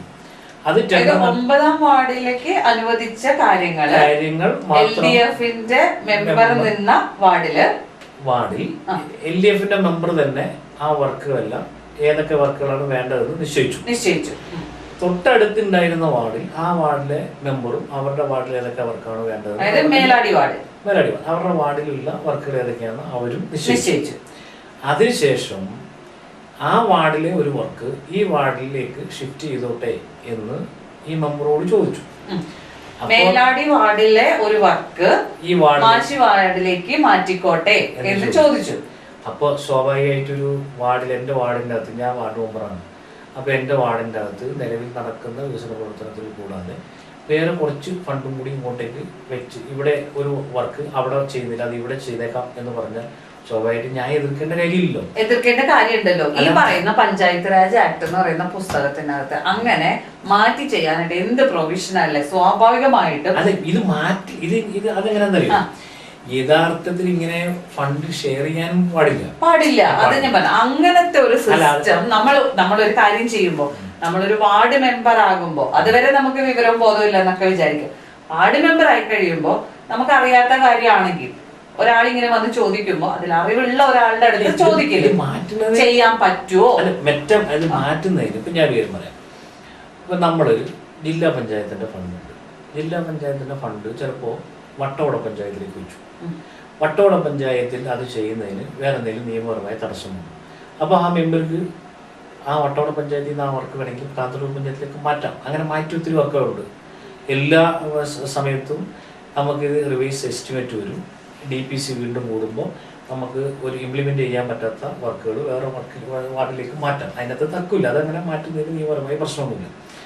പക്ഷേ ഇതെന്താ പ്രശ്നം എന്നറിയാം, ഇത് ഈ ഇതിൻ്റെ ഗുണഭോക്താക്കളുണ്ടല്ലോ, അതായത് ആ വാർഡിലെ ഗുണഭോക്താക്കൾക്ക് ആ വർക്ക് അവിടെ ചെയ്യുന്നതിനോട് താല്പര്യമില്ല. ബെനിഫിഷ്യറീസിന് അത് അവിടെ വേണ്ട. അതാണ് അതിൻ്റെ അകത്തെ പ്രശ്നം. അപ്പം ബെനിഫിഷ്യറീസ് മെമ്പറോട് പറഞ്ഞു, വാർഡ് മെമ്പറോട് പറഞ്ഞു. വാർഡ് മെമ്പറോട് പറഞ്ഞപ്പോൾ വാർഡ് മെമ്പർ ഇവരോട് പറഞ്ഞു. അതായത് യഥാർത്ഥത്തിൽ ആദ്യം ഈ വർക്ക് മെമ്പറോട് ഇങ്ങോട്ടേക്ക് മാറ്റാമെന്ന് പറഞ്ഞപ്പോൾ ഈ വർക്ക് എവിടെയാണ് ചെയ്യണമെന്ന് ഈ മെമ്പറോട് പറഞ്ഞില്ല. അപ്പം മെമ്പർക്ക് അറിയില്ലല്ലോ ഇവര് ഇതിനകത്ത് മറ്റെന്തെങ്കിലും താല്പര്യമുണ്ടോ. നമ്മൾ സ്വാഭാവികമായിട്ടും അതല്ല, മെമ്പർ അറിയുന്ന വെച്ചാൽ വേറൊരു മെമ്പർ അവരുടെ വാർഡിന്റെ അകത്തുള്ള ഒരു വർക്ക് തൊട്ടടുത്ത വാർഡിലേക്ക് മാറ്റുന്നു എന്ന് പറയുന്നു. അപ്പൊ നിങ്ങൾ ഇവിടെ എന്റെ വാർഡിൽ ഒരു സാധനം മാറ്റി തരിക. അപ്പൊ ഞാൻ ചോദിക്കില്ലേ, എവിടെയാണ് നിങ്ങൾ ചെയ്യുന്നത്, എന്റെ വാർഡിൽ എവിടെയാണ് നിങ്ങൾ അത് ചെയ്യുന്നത്, എവിടെയാണ് നിങ്ങൾക്ക് അത് ചെയ്യേണ്ടത് എന്ന് ചോദിക്കണ്ടേ? ഓക്കെ, അത് നിങ്ങൾ എവിടെയാ കനാല് ചെയ്യുന്നേ എന്ന് ചോദിക്കില്ലേ സ്വാഭാവികമായിട്ട്? അല്ല, അത് സ്വാഭാവിക ഈ പൊട്ടം കളിക്കുകയാണോ പൊട്ടം കളിച്ചായിട്ട് അഭിനയിക്കുകയാണോ എന്ന് എനിക്ക് മനസ്സിലാവുന്നില്ല. അല്ല, ഞാൻ പറയട്ടെ, ഞങ്ങൾ എന്തെങ്കിലും പൊട്ടം കളിക്കുന്നത്, ഞങ്ങൾക്ക് എന്തെങ്കിലും കാര്യമുണ്ടോ? ഞങ്ങൾ ചെയ്യട്ടെ. അതായത് ആ വാർഡിൽ നിന്ന് മാറ്റേണ്ട ഫണ്ട് ഇവരുടെ വാർഡിലേക്ക് ഫണ്ട് വയ്ക്കാൻ വേണ്ടി തീരുമാനിച്ചു. ഒരാള് 25 വർഷം സർവീസ് ഉള്ള ഒരു എക്സ്പീരിയൻസ്ഡ് ആയിട്ടുള്ള ഒരു മെമ്പർ, ഈ ആള് ഒന്നും കാണാതെ നിങ്ങളുടെ വാർഡിലേക്ക് ഒരു സാധനം, അതും നിങ്ങളുടെ സെയിം പാർട്ടി ആണെങ്കിൽ വേണ്ടില്ല, സെയിം പാർട്ടി അല്ലാത്ത ഒരാള് ഒരു ഉപകാരം നമ്മളോട് ചെയ്യുക എന്ന് പറയുമ്പോൾ അയാൾക്ക് മറ്റെന്തെങ്കിലും ലക്ഷ്യമുണ്ടാകും എന്ന് ചിന്തിക്കാനുള്ള കോമൺ സെൻസ് നിങ്ങൾക്കില്ലേ? അല്ല, ഞങ്ങൾക്കില്ലെന്ന് ചോദിച്ചാൽ ഇതെന്താ എല്ലാവരും കൂടെ കൂടി കമ്മിറ്റി കൂടി തീരുമാനിച്ചിട്ട് ചെയ്യുന്ന ഒരു കാര്യമല്ലല്ലോ. ഇത് സ്വാഭാവികമായിട്ടും വേറൊരു വാർഡിൽ ഈ കനാൽ വർക്ക് ഇതുപോലെയുള്ള വർക്കുകളൊന്നും അങ്ങനെ വലിയ ചർച്ചകൾ നടത്തി ചെയ്യുന്ന ഒരു കാര്യമല്ല. ഒരു ഗ്രാമസഭ മിനിറ്റ്സിൻ്റെ അകത്ത് ആളുകൾ ഡിമാൻഡ് പറയുന്ന കാര്യമാണ് പഞ്ചായത്ത് വർക്കായിട്ട് വെക്കുക. അപ്പം അങ്ങനെ വെച്ച ഒരു ഏതെങ്കിലും വർക്കായിരിക്കും അവിടെ നിന്ന് ഇങ്ങോട്ടേക്ക് ഷിഫ്റ്റ് ചെയ്തിട്ടുണ്ടാവും. അതങ്ങനെ ഷിഫ്റ്റ് ചെയ്ത് വിവാദം ഉണ്ടാക്കേണ്ട ഒരു കാര്യമില്ല. അപ്പം മെമ്പർ പക്ഷെ അതിൻ്റെ അകത്ത് അവിടെ പരസ്യമായിട്ട് അവിടെ വെച്ച് പറഞ്ഞു, മെമ്പർ ഈ പറയുന്ന അവിടെ ആളുകൾ ഗുണഭോക്താക്കൾ പ്രശ്നം ഉണ്ടാക്കി പറഞ്ഞു, ഞാനിവിടെ വർക്ക് ചെയ്യാൻ വേണ്ടി പറഞ്ഞില്ല, ഞാനിത് ഇവിടെ ചെയ്യാൻ വേണ്ടി പറഞ്ഞിട്ടില്ല എന്ന് പരസ്യമായിട്ട് പറഞ്ഞു. അവരത് അംഗീകരിച്ചു. മെമ്പറോട് എന്തിനു വേണ്ടിയിട്ടായിരുന്നു അപ്പൊ ആ കനാല് ആ വഴി കൂടെ പോയത്? അത് എന്തിനു വേണ്ടിയിട്ടാണെന്നുള്ളത് നിങ്ങൾ അവിടെ ആളുകളെല്ലാം പോയി, ചാനലുകാരെല്ലാവരും പോയി കണ്ടതില്ലേ. അതവിടെ ആ കനാൽ അവിടെ എല്ലാം പണിയേണ്ടിയിരുന്നതെന്നും ആ കനാല് ഇതിനേക്കാൾ ഇപ്പൊ കനാല് പണിയേണ്ട സ്ഥലങ്ങൾ ജലസേചനത്തിന് ഇതിനേക്കാൾ കൂടുതൽ ആവശ്യമുള്ള മറ്റു സ്ഥലമുണ്ട്, ഇവിടെയല്ല ഇത് പണിയേണ്ടത് എന്ന് അവിടെ വെറുതെ ഒരു മെമ്പർ ഒരു സ്ഥലത്ത് കൂടെ ഇങ്ങനെ കുറച്ച് വെള്ളത്തിൽ കൂടെ പൊക്കോട്ടെ എന്ന് പറയില്ലല്ലോ. അവിടെ കനാലൊക്കെ ഉണ്ട്. പക്ഷെ ഒരു പ്രതിപക്ഷ നേതാവ് എന്ന രീതിയിൽ നിങ്ങൾക്ക് മനസ്സിലായി ഇന്റൻഷൻ എന്തായിരുന്നു അതില്? അത് ഇന്റൻഷൻ മെമ്പർ അവിടെ പുതിയ വീട് പണിയുന്നുണ്ട്, അതുകൊണ്ട് മെമ്പറിന്റെ വീടിന്റെ സമീപത്ത് കൂടിയാണ് ഈ പുതിയ കനാല് വരുന്നത്. മെമ്പർ വീടും കനാലും തമ്മിൽ എന്താ ബന്ധം? വീടും കനാലും തമ്മിൽ ഒരു ബന്ധമില്ല. കനാല് അവിടെ അതിൽ കൂടെ പോകുന്നു. ആരെങ്കിലും വീടിന്റെ തൊട്ട് മുന്നിൽ കൂടെ കനാല് വെട്ടിപ്പൊളിച്ചിടുവോ വീട് പണിയുമ്പോ? അല്ല, വെട്ടിപ്പൊളിച്ചിടുന്നല്ല, ഞാൻ ആ സ്ഥലത്ത് കൂടി ഈ പ്രശ്നം ഉണ്ടായി കഴിഞ്ഞപ്പോൾ ഞാനിത് എന്താണെന്ന് അന്വേഷിക്കും. അല്ല, നമ്മള് വെറുതെ ഒരാൾക്കെതിരെ ആരോപണങ്ങൾ പറയാൻ പാടില്ലല്ലോ. ഒരാൾ അവിടെ വീട് പണിതു, അത് സ്വാഭാവികമായിട്ടും അവരുടെ ഇവരുടെ ആശയം ഈ പറയുന്നത് ഗുണഭോക്താക്കൾ പറഞ്ഞ ആശയമാണ്. അതുകൊണ്ടാണ് അവരോട് പോയി പ്രശ്നം. അവര് വീടല്ലേ പണിയുന്നത്, അല്ലാണ്ട് കൃഷി സ്ഥലമല്ലല്ലോ. കനാലിൽ കൂടെ വരുന്ന വെള്ളം എന്ന് പറയുന്നത് അവർക്ക് റോഡിന്റെ സൈഡിൽ കൂടിയാണ് കനാല് പണിയുന്നത്. അതെ, ആ കനാൽ അവരുടെ ഗുണഭോക്താക്കളുടെ ആവശ്യം എന്താ പറയുക, ഈ കനാല് ഇവിടത്തെക്കാൾ കുറേ കൂടി അത്യാവശ്യമുള്ള വേറെ സ്ഥലത്തായിരുന്നു പണിയേണ്ടത്. ഇതാണ് അവിടുത്തെ ആവശ്യം. കനാൽ അവിടെ പണിതത്, കനാൽ അവിടെ പണിയാനേ പാടില്ല എന്നുള്ള അവകാശത്തിലല്ല അവർ പറഞ്ഞത്. കനാൽ ഇതിനേക്കാളും അത്യാവശ്യമുള്ള വേറെ സ്ഥലത്ത് കനാൽ പണിയാനായിരുന്നു, അവിടെ പണിയാതെ ഇവിടെ കൊണ്ടു പണിതു. അതാണ് അതിന്റെ ആശയം. ഈ പറയുന്ന മെമ്പറുടെ വീടിന്റെ അവിടെ വെള്ളം കിട്ടാത്ത സ്ഥലമാണോ? അല്ലല്ലോ, വെള്ളത്തിന് വേണ്ടിയിട്ടുള്ള കനാലല്ലോ, കൃഷി ജലത്തിന് വേണ്ടിയിട്ട് കൃഷിക്ക് കൊണ്ടുപോകാൻ വേണ്ടിയിട്ടുള്ള കനാലല്ലോ. ആ കനാൽ അവിടെയല്ല, അതിനേക്കാളും കുറേ കൂടി പ്രാധാന്യമുള്ള സ്ഥലത്താണ് പണിയേണ്ടത് എന്നാണ് അവിടെ ഗുണഭോക്താക്കളായ ആളുകൾ പോയി പ്രശ്നം ഉണ്ടാക്കാൻ കാരണം. അതാണ് മനസ്സിലായ കാര്യം. എന്നിട്ട് ആ പ്രശ്നം എങ്ങനെ അവസാനിച്ചു? ഏതാ ഈ പ്രശ്നം, വെള്ളത്തിന്റെ പ്രശ്നം? വെള്ളത്തിന്റെ പ്രശ്നം, കനാലിന്റെ പ്രശ്നം എല്ലാ രാഷ്ട്രീയ പാർട്ടിയുടെ നേതാക്കന്മാരും ആളുകളും ഗുണഭോക്താക്കളും എല്ലാവരും പോയി ഈ വർക്ക്, നിങ്ങൾ മുമ്പേ പറഞ്ഞില്ലേ ഒരു കൺസെപ്റ്റ് പറഞ്ഞില്ലേ, ഒരാൾ പറഞ്ഞു ഈ പണി കുറേയധികം ചെയ്തു. പണി കുറേയധികം ചെയ്തതിന് ശേഷമാണ് ഇവർ ഈ സംഭവം കാണുന്നത്, എല്ലാവരും കാണുന്നത്. അപ്പോൾ പിന്നെ എല്ലാവരും കൂടെ കൂടി അതിൻ്റെ മുകളിലേക്കുള്ള സ്ഥലം എൻ്റെ തൊട്ടടുത്ത്, അതായത് അവർ ഏറ്റവും അത്യാവശ്യം എന്ന് പറഞ്ഞ സ്ഥലമുണ്ടല്ലോ, അത് പിന്നെ അത് തൊട്ടടുത്ത് ഫണ്ടിൽ അവിടെ പണിയാൻ തീരുമാനിച്ചു. ഈ പണി ഇനിയിപ്പോൾ പകുതി പൂർത്തിയാക്കിയ പണി വേറൊരാൾ ഓരോ കോൺട്രാക്ടർ പാവപ്പെട്ടവരാണെന്നല്ലോ, അവരെ ബുദ്ധിമുട്ടിക്കണ്ടെന്നില്ല. എല്ലാ പാർട്ടിക്കാരും പോയിട്ടോ. BJP-യുടെ ആൾക്കാരുണ്ടായിരുന്നു, കോൺഗ്രസിൻ്റെ ആൾക്കാരുണ്ടായി, LDF-ൻ്റെ ആൾക്കാരുണ്ടായി, എല്ലാവരും ഉണ്ടായി. എല്ലാവരും പോയി പരിശോധിച്ചിട്ട് പിന്നെ ഇങ്ങനൊരു പ്രശ്നം വന്നപ്പോൾ പിന്നെ പരിഹരിക്കാനുള്ള മാർഗം പിന്നെ അങ്ങനെയാണ് ചെയ്തത്. നമ്മള് ഇത്രയും നേരം സംസാരിച്ചതിനകത്ത് മറയൂർ പഞ്ചായത്തില് ഉള്ള പോരായ്മകളെ കുറിച്ചിട്ടും ഉള്ള സ്കോപ്പുകളെ കുറിച്ചിട്ടും ഇനി എന്തൊക്കെ കാര്യങ്ങൾ ഇവിടെ ചെയ്യാൻ പറ്റും എന്നുള്ളതിനെ കുറിച്ച് വിശദമായിട്ട് ചർച്ച ചെയ്തിട്ടുണ്ട്. ഇനി എന്തെങ്കിലും LDF എത്ര സീറ്റിൽ ജയിക്കും? LDF ജയിക്കാൻ വേണ്ടിയിട്ടാണോ മത്സരിക്കുന്നത്? എല്ലാ സീറ്റിലും അതെല്ലാ കൊല്ലവും അങ്ങനെ തന്നെയാണ്. എല്ലാ സീറ്റിലും എല്ലാ കൊല്ലവും അങ്ങനെ തന്നെയാണല്ലോ. മത്സരിക്കുന്ന എല്ലാ സീറ്റിലും തോക്കാൻ വേണ്ടി ആരെങ്കിലും മത്സരിക്കും? ജയിക്കാൻ വേണ്ടിയാണ് മത്സരം. ജയിക്കാൻ വേണ്ടിയാണ് മത്സരം. പക്ഷെ ഒരു കൊല്ലം പോലും മര്യാദക്ക് പഞ്ചായത്ത് പിടിക്കാത്ത ഒരു പാർട്ടിയുടെ നേതാവ് എന്ന രീതിയിൽ ഞാൻ ചോദിക്കാം, ഇക്കൊല്ലം എത്ര വോട്ട് ഷെയർ ഉണ്ടാവും? അങ്ങനെയാണെങ്കിൽ കോൺഗ്രസ് കാന്തല്ലൂർ പഞ്ചായത്തിൽ ഭരിക്കുന്നില്ലല്ലോ. സ്ഥിരമായിട്ട് തോറ്റോണ്ടിരിക്കുക. ഇത് ഞാൻ എപ്പോഴും പറയുന്ന കാര്യമാണല്ലോ. നിങ്ങൾ രണ്ട് പാർട്ടിക്കാരും ഇടുക്കി ജില്ലയിലെ 52 പഞ്ചായത്ത് 32 പഞ്ചായത്ത് ഭരിക്കുന്നത് LDF ആണ്. അപ്പോൾ ഇതിൽ ഭൂരിപക്ഷം പഞ്ചായത്ത് സ്ഥിരമായി ഞങ്ങൾ ഭരിച്ചുകൊണ്ടിരിക്കുന്ന പഞ്ചായത്താണ്. അപ്പം മറയൂർ എന്ന് പറയുന്നത് കോൺഗ്രസിന് ഭയങ്കരമായ മേൽക്കോയ്മ ഉണ്ടായിരുന്ന ഒരു സ്ഥലമാണ്. 3040 3050 കോൺഗ്രസിന്റെ മറയൂർ പഞ്ചായത്തിന്റെ വോട്ട് ഷെയർ ലീഡ് എന്ന് പറയുന്നത്. അത് കഴിഞ്ഞ നിയമസഭാ തെരഞ്ഞെടുപ്പിൽ അത് 717 വോട്ടിലേക്ക് മറയൂരിൽ കോൺഗ്രസിന്റെ ലീഡ് ചുരുങ്ങിയിട്ടുണ്ട്. കഴിഞ്ഞ പഞ്ചായത്ത് തെരഞ്ഞെടുപ്പിൽ ബ്ലോക്ക് പഞ്ചായത്തിലേക്ക് 1102, ബ്ലോക്ക് പഞ്ചായത്തിലേക്ക് 802 വോട്ടിന്റെ വ്യത്യാസമാണ് കോൺഗ്രസും തമ്മിലുള്ളത്. ആകെ പഞ്ചായത്തിൽ 717 വോട്ടിന്റെ വ്യത്യാസമാണ് കോൺഗ്രസും LDF തമ്മിലുള്ളത്. അത് കഴിഞ്ഞ നിയമസഭാ തെരഞ്ഞെടുപ്പിൽ ഗ്രാജുവലായി കോൺഗ്രസിന്റെ വോട്ട് ഷെയർ മറയൂർ പഞ്ചായത്തിൽ കുറഞ്ഞുകൊണ്ടാണ് വരുന്നത്. ഞങ്ങൾക്ക് ഗ്രാജുവലായ ഗ്രോത്ത് ഉണ്ട്. പിന്നെ കഴിഞ്ഞ പ്രാവശ്യം ഞങ്ങൾ പരാജയപ്പെട്ടത് ആക്ച്വലി വാർഡിൽ ഞങ്ങൾ 4 വോട്ടിനാണ് പരാജയപ്പെട്ടത്. ഇപ്പോൾ ഇവിടെ 7ാം വാർഡിൽ പരാജയപ്പെട്ടത് 23 വോട്ടിനാണ്. അപ്പം പഞ്ചായത്തിൻ്റെ അകത്തെ ഭൂരിഭാഗം, അതായത് ആകെയുള്ള പഞ്ചായത്ത് വാർഡ് എടുത്തു കഴിഞ്ഞാൽ 692 വോട്ടാണ് 13 വാർഡിൻ്റെ അകത്ത് കോൺഗ്രസും LDF-ഉം തമ്മിലുള്ള ഡിഫറൻസ്. അപ്പോൾ ഈ ജയം ഓരോ വോട്ടിൽ ജയിച്ചാലും ജയം തന്നെ. പക്ഷെ എന്നാലും വോട്ട് ഷെയറിൻ്റെ അകത്ത് വലിയ നിലയിലുള്ള പുരോഗതി LDF-നുണ്ട്. അത് തർക്കില്ലാത്ത. ഈ 14 വാർഡില് ഏത് വാർഡിലാണ് വ്യക്തമായ ഭൂരിപക്ഷത്തോടു കൂടി LDF-ന് ജയിക്കാൻ പറ്റും? LDF നിലവിൽ സിറ്റിംഗ് വാർഡുകളെല്ലാം വ്യക്തമായ ഭൂരിപക്ഷത്തിൽ ജയിക്കും. മറ്റു സിറ്റിംഗ് വാർഡ് എന്ന് വെച്ചാൽ 3 വാർഡ്. സിറ്റിംഗ് വാർഡുകളിലെല്ലാം സിറ്റിംഗ് വാർഡ് ഏതൊക്കെയാ? 3 വാർഡ്. സിറ്റിംഗ് വാർഡ് ഇപ്പം ആനക്കപ്പട്ടി വാർഡുണ്ട്, അതുപോലെ തന്നെ ഇവിടെ മൈക്കിൾഗിരി ഉണ്ട്, ഇവിടെ മറയൂർ ഗ്രാമമുണ്ട്, അതുപോലെ തന്നെ മാശ്വയുണ്ട്. എല്ലാ വാർഡുകളിലും 9, 10, 13 ഈ 3 വാർഡിലെ വ്യക്തമായ ഭൂരിപക്ഷത്തോടു കൂടി ഇത്തവണയും ജയിക്കും. എല്ലാ അല്ലല്ല 3 വാർഡില് വ്യക്തമായ ഭൂരിപക്ഷത്തോടു കൂടി ജയിക്കും. ഞാൻ പറയട്ടെ, എല്ലാ വാർഡിലും ഞങ്ങൾ ഇത്തവണ ജയിക്കും. ഞാൻ ജയിക്കണമെന്ന് പറഞ്ഞതിന്റെ കാരണം പറഞ്ഞില്ലേ, 2040 പേർക്ക് മറയൂർ പഞ്ചായത്തിന്റെ അകത്ത് പെൻഷൻ കൊടുക്കുന്നുണ്ട് ഗവൺമെന്റ്. ഈ 2040 കിട്ടുന്നുണ്ടോ? 2040 പേർക്ക് പെൻഷൻ 2000 രൂപ വെച്ചാണ് കിട്ടുന്നുണ്ടോ? കോൺഗ്രസ് ഭരിക്കുമ്പോ 600 രൂപ പെൻഷൻ 18 മാസം കുടിശ്ശികയാണ്. ഇപ്പോ 2000 രൂപ വീതം പെൻഷൻ കൊടുക്കുകയാണ്. 6000 കോടി രൂപയാണ് സ്റ്റേറ്റ് ഗവൺമെന്റിന്റെ കടം. എന്ന് പറഞ്ഞാൽ ഇന്ത്യ ഗവൺമെന്റിന്റെ കടം എത്രയാ? ശരി കടമില്ലാത്ത മനുഷ്യന്മാരില്ല. 2000 പേർക്ക് പെൻഷൻ, 1000 പേർക്ക് മറയൂർ പഞ്ചായത്തിൽ ലൈഫ് വീട്, മറയൂർ പഞ്ചായത്തിൽ പഠനമുറി ഉണ്ടല്ലോ, 214 പേർക്കാണ് പഠനമുറി. 2 ലക്ഷം രൂപയാണ് സംസ്ഥാന ഗവൺമെന്റ് SC കുട്ടികൾക്ക് പഠനമുറി പണിയുന്നതിന് വേണ്ടി കൊടുത്തിട്ടുള്ള പൈസ. അത് 214 കുട്ടികളുണ്ട്. ഈ സംസ്ഥാന ഗവൺമെന്റ് ഇപ്പോൾ നിലവിൽ ആദിവാസി മേഖലയിലേക്ക് 14 ആദിവാസി കോളനികളിലേക്ക് ഇലക്ട്രിഫിക്കേഷൻ നടത്താൻ 18 കോടിയാണ്. ഇപ്പം ഒരു ഉദാഹരണം പറയാം.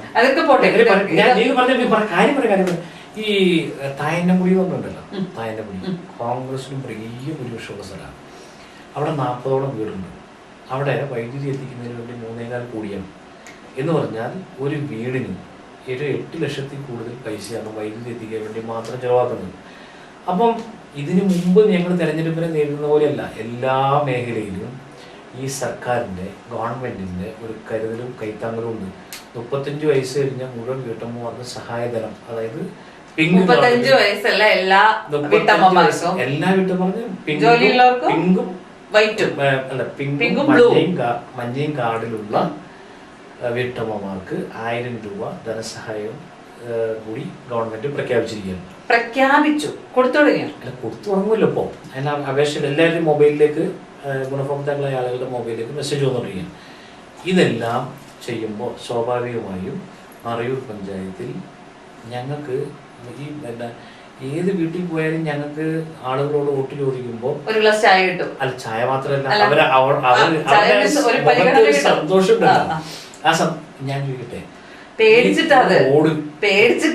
ഞങ്ങളെ അതായത് ദൈവമേ ഇനി എങ്ങാനും ഇവര് ജയിച്ചു കഴിഞ്ഞാൽ അടുത്തത് നമ്മൾ ഇവരുടെ മുന്നിൽ കൈ നീട്ടണമല്ലോ എന്നുള്ള ഭയം. അതൊരു കാര്യം പറയട്ടെ, കേരളത്തിലെ മുഖ്യമന്ത്രി എന്താ പറഞ്ഞെന്നറിയോ, നിങ്ങൾ ലൈഫ് വീട് നിർമ്മിച്ചിട്ട് ആ വീടിന് മുമ്പിൽ നിങ്ങൾ ലൈഫ് പദ്ധതി സംസ്ഥാന ഗവൺമെന്റ് തന്ന പൈസ എന്ന് എഴുതി വെക്കേണ്ടെന്നാ പറഞ്ഞത്. കാരണം എന്താണെന്നറിയോ, അത് എപ്പ പൊട്ടി താഴെ വീഴുമെന്ന് പറയാൻ പറ്റില്ല. അതുകൊണ്ട് അത് പൊട്ടി താഴെ വീഴുമ്പോ ഒരു കാര്യം പറയാം, മറയൂർ പഞ്ചായത്തിൽ ലൈഫിന്റെ വീട് നിർമ്മിച്ചിരിക്കുന്ന വീടുകൾ സ്വന്തമായി നിർമ്മിച്ചത്, കരാറുകാർ നിർമ്മിച്ചതിനെ കുറിച്ച് എനിക്കറിയില്ല, സ്വന്തമായി ആളുകൾ നിർമ്മിച്ച വീടുകൾ, അതിൻ്റെയൊക്കെ പല കയറി താമസങ്ങൾക്കും ഞങ്ങൾ പോയിട്ടുണ്ട്. എത്ര ഭംഗിക്കാണ് നിർമ്മിച്ചിരിക്കുന്നത് അറിയും. രണ്ടാമത് കാര്യം, ഈ ലൈഫ് വീടിൻ്റെ അകത്ത് എനിക്കൊരു ആശയമുണ്ട്. ലൈഫിൽ ഗുണഭോക്താവായിട്ടുള്ള ആളുകളെ തിരഞ്ഞെടുത്തതിൻ്റെ അകത്ത് ചില ആളുകളെ നേരത്തെ, അതായത് ഈ ഗുണഭോക്താക്കളായി തിരഞ്ഞെടുത്തേക്കുന്നതിൻ്റെ അകത്ത് മുമ്പേ പറഞ്ഞില്ലേ, ഗ്രാമസഭ 4-5 വീട് വിറ്റിട്ടുണ്ട്. അങ്ങനെയുള്ള പ്രശ്നമുണ്ട്. ഗുണഭോക്താക്കളായ, അതായത് ഇപ്പോഴും ടാർപോളിൽ ചോർന്നൊലിക്കുന്ന വീടുള്ള ആൾക്കാരുള്ളപ്പോൾ ലൈഫിൽ കിട്ടിയ വീട് വിറ്റിട്ടുണ്ട്. അതിനെ സംബന്ധിച്ച് പരാതി കാര്യങ്ങളെല്ലാം കൊടുത്തിട്ടുണ്ട്. അങ്ങനെയുള്ള സംഭവങ്ങളും ഉണ്ട്. അപ്പൊ ഞാനിപ്പോ പറഞ്ഞു വന്നത് വോട്ട് ഷെയറിന്റെ കാര്യം. 14-ൽ 3 സീറ്റ് നിങ്ങൾ കിട്ടിയിട്ടുള്ള സീറ്റ് നഷ്ടപ്പെടുത്താതെ ഈ വർഷവും പഞ്ചായത്ത് ഇലക്ഷനിൽ നിങ്ങൾ വിജയം കൈവരിക്കും. ബാക്കി 10 സീറ്റ് ഉണ്ട്. അതിൽ എത്ര വോട്ട് ഷെയർ കൂട്ടും? വോട്ട് ഷെയറിംഗ് ആണല്ലോ, പിന്നെ അതിൽ കോമ്പറ്റീഷൻ ഇല്ലല്ലോ. ബാക്കി 10 കോൺഗ്രസിനുള്ളതല്ലേ. അതെങ്ങനെയാ 10 കോൺഗ്രസിനുള്ളത്? ഞങ്ങൾ വോട്ട് ഷെയറിൽ എവിടെ വരുള്ളൂ? അല്ലല്ല, അതെങ്ങനെ അങ്ങനെ പറയുന്നത്? ഞാൻ പറഞ്ഞില്ലേ, ഞങ്ങൾ കഴിഞ്ഞ പ്രാവശ്യം ഒരു സീറ്റ് തോറ്റ് 4 വോട്ടിനാണ് അത് തിരിച്ചു പിടിക്കും. അത് മാത്രമല്ലെന്ന്, ഞങ്ങൾ ഇതിനു മുമ്പത്തെ തെരഞ്ഞെടുപ്പിൽ 5 സീറ്റിൽ ജയിച്ചിട്ടുണ്ട്. മറയൂർ പഞ്ചായത്തിലെ ഓരോ കണക്കും പറയാം. മറയൂർ പഞ്ചായത്തിന്റെ 1-ാം വാർഡ് എന്ന് പറയുന്നത് കൂടക്കാട്. അവിടെ അരുവാൾ ചുറ്റിക നക്ഷത്രമായതിൽ പവിഴക്കൊടി നാരായണൻ എന്ന് പറയുന്ന ആൾ ജയിച്ചിട്ടുണ്ട്.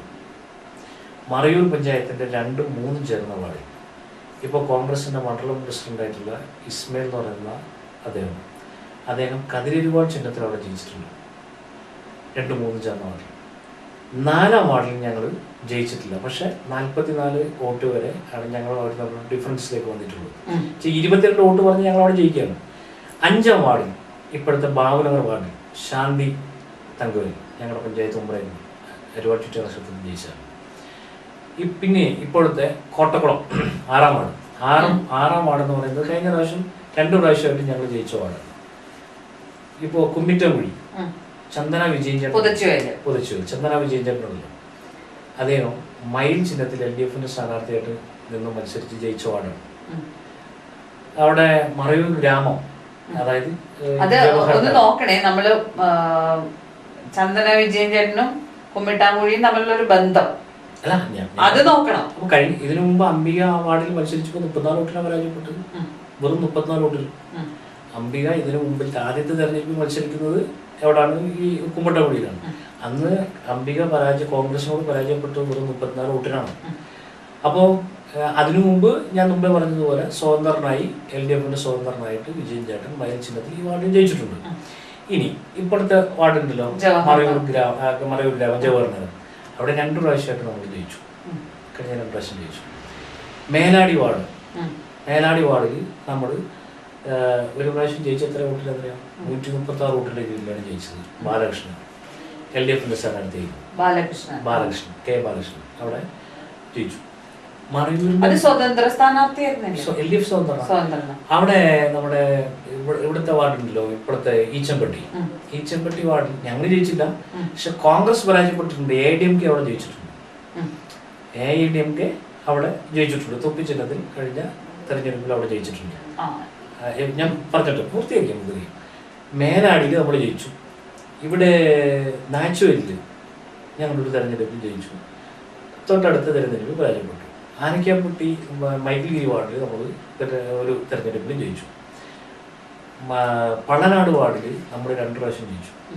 ഈ മറയൂർ പഞ്ചായത്തിൽ ഞങ്ങൾ ജയിക്കാത്ത ആകെ ഒരു വാർഡ് മാത്രമേ ഉള്ളൂ. ബാക്കി എല്ലാ വാർഡിൻ്റെ അകത്തും ഞങ്ങൾ വിവിധ തെരഞ്ഞെടുപ്പുകൾ ജയിച്ചിട്ടുണ്ട്. ഒന്നിച്ച്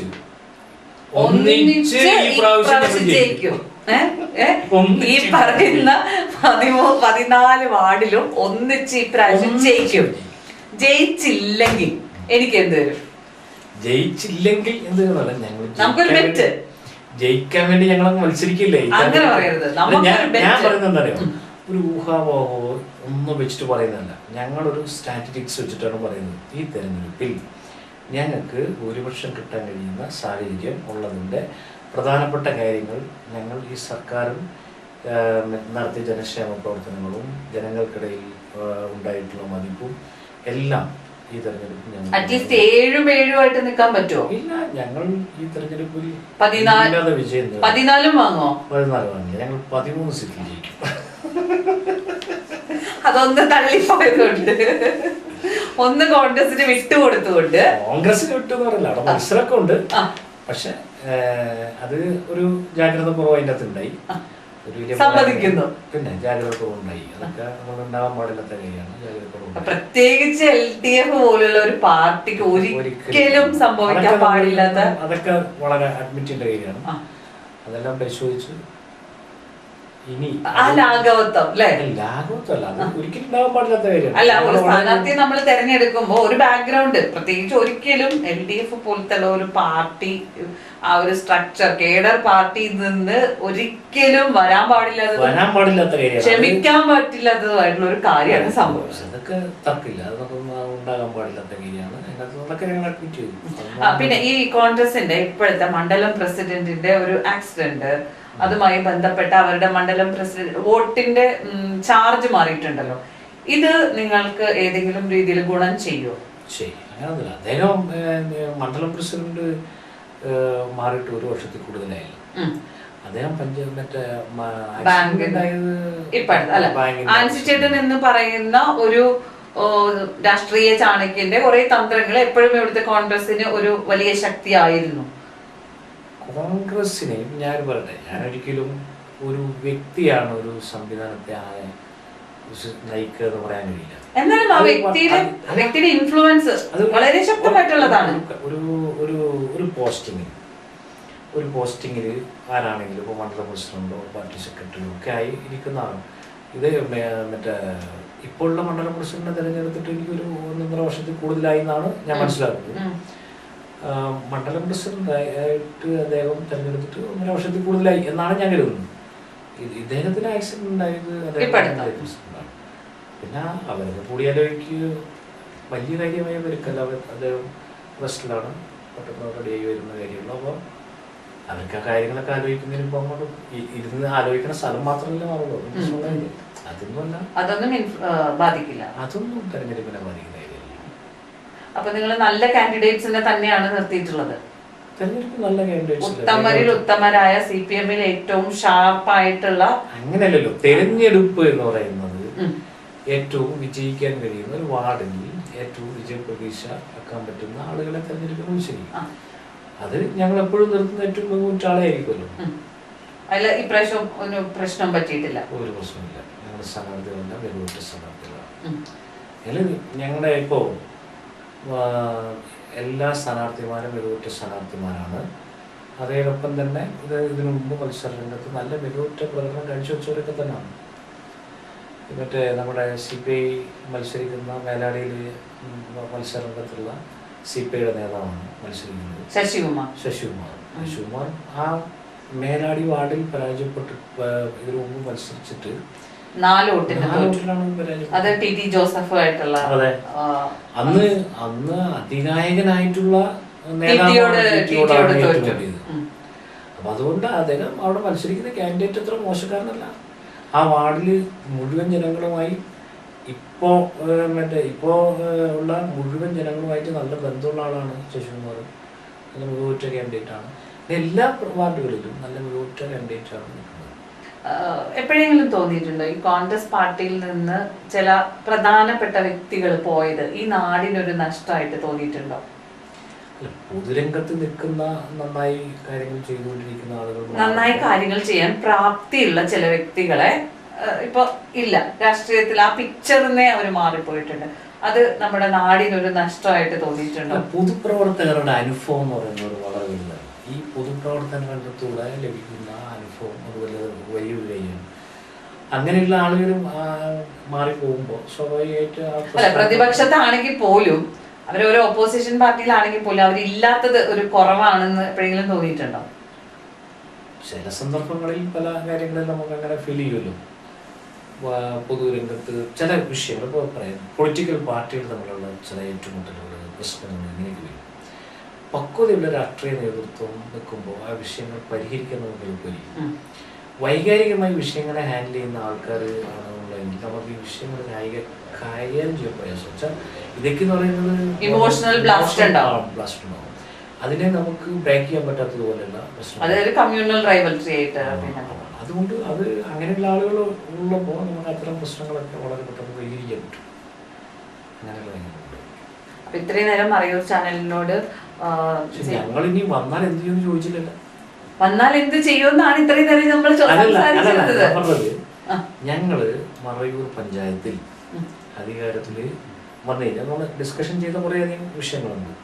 ആ വിഷയങ്ങൾക്കൊപ്പം മറയൂരിൻ്റെ സാധ്യതകൾ എന്ന് വെച്ചാൽ മറയൂരിൻ്റെ ഏറ്റവും പ്രധാനപ്പെട്ട സാധ്യത എന്ന് പറയുന്നത് ടൂറിസവുമായി ബന്ധപ്പെട്ടാണ്. കൃഷിയും ടൂറിസവുമായിട്ട് ബന്ധപ്പെട്ട് നമുക്കിവിടെ വലിയ തോതിലുള്ള തൊഴിലവസരം ഉണ്ടാക്കാൻ പറ്റുന്ന സാഹചര്യമുണ്ട്. ആ സാഹചര്യത്തെ നന്നായി ഉപയോഗപ്പെടുത്താൻ നമുക്ക് കഴിയണം. അത് ഞങ്ങൾക്ക് ഈ ഗവൺമെൻറ് പഞ്ചായത്തിൽ വലിയൊരു ഉദാഹരണം പറയാം. കാന്തല്ലൂരിൽ ടൂറിസം കേരളത്തിലെ ഏറ്റവും നല്ല ടൂറിസം ഇന്ത്യയിലെ ഏറ്റവും നല്ല ടൂറിസം ഗ്രാമത്തിനുള്ള അവാർഡ് കിട്ടിയത് കാന്തല്ലൂർ ഗ്രാമപഞ്ചായത്താണ്. കാന്തല്ലൂർ ഗ്രാമപഞ്ചായത്തിന് ലഭിച്ച ആ ടൂറിസം അവാർഡ്, ഏറ്റവും ബെസ്റ്റ് ടൂറിസം വില്ലേജ് എന്നുള്ള അവാർഡ് വാങ്ങിയ ഫേസ്ബുക്ക് പോസ്റ്റ് കണ്ടത് ഏതാണ്ട് 5 കോടി പരം ആളുകളാണ്. ഈ കാന്തല്ലൂർ ഈ പറയുന്ന ടോയ്ലറ്റ് ഫെസിലിറ്റി ഉണ്ടോ? ടോയ്ലറ്റ് പോകാൻ വേണ്ടിയാണ് ആൾക്കാർ ടൂർ വരുന്നത്. കാന്തല്ലൂരിന്റെ കോവിൽക്കടവിലുണ്ട്. കാന്തല്ലൂരിൽ ടേക്ക് എ ബ്രേക്ക് നടപ്പാക്കി. കാന്തല്ലൂർ ടൗണില് ഉണ്ട്. കാന്തല്ലൂരില് പബ്ലിക് ടോയ്ലറ്റ് ഉണ്ടാക്കി. ആ ടോയ്ലറ്റ് എന്ത് ചെയ്തു? ടേക്ക് എ ബ്രേക്ക് ഒരാൾക്ക് ലീസ് കൊടുത്തു. അവർ ഭംഗിയായി അതിൻ്റെ അകത്ത് ഷോപ്പും വരുന്ന ആളുകൾക്ക് ഈ ടോയ്ലറ്റ് ബ്ലോക്ക് ഉണ്ടല്ലോ എപ്പോഴും നീറ്റും ക്ലീനുമായിട്ട് നടത്താനുള്ള സാഹചര്യമുണ്ട്. രണ്ടാമത്തെ ടേക്ക് എ ബ്രേക്ക് പൈസനാറിലാണ് നിർമ്മിക്കാൻ വേണ്ടി തീരുമാനിച്ചത്. അത് ഫോറസ്റ്റുമായിട്ടുള്ള ഏറ്റുമുട്ടലിന് ഭാഗമായിട്ട് അതിൻ്റെ നിർമ്മാണം നടന്നില്ല. മറയൂർ ചെയ്യുന്ന പദ്ധതികൾ പറയും. മറയൂർ പഞ്ചായത്തിൽ നിന്നാൽ മതി. നിങ്ങൾക്ക് ഇപ്പോഴും ശരീരം മറയൂരും ആത്മാവ് കാന്തല്ലൂരും ആണ്. അങ്ങനല്ല. എന്തുകൊണ്ടാണെന്നറിയോ? മറയൂർ പഞ്ചായത്തിൽ ഏറ്റവും പ്രധാനപ്പെട്ട ആവശ്യം കളികളാണ്.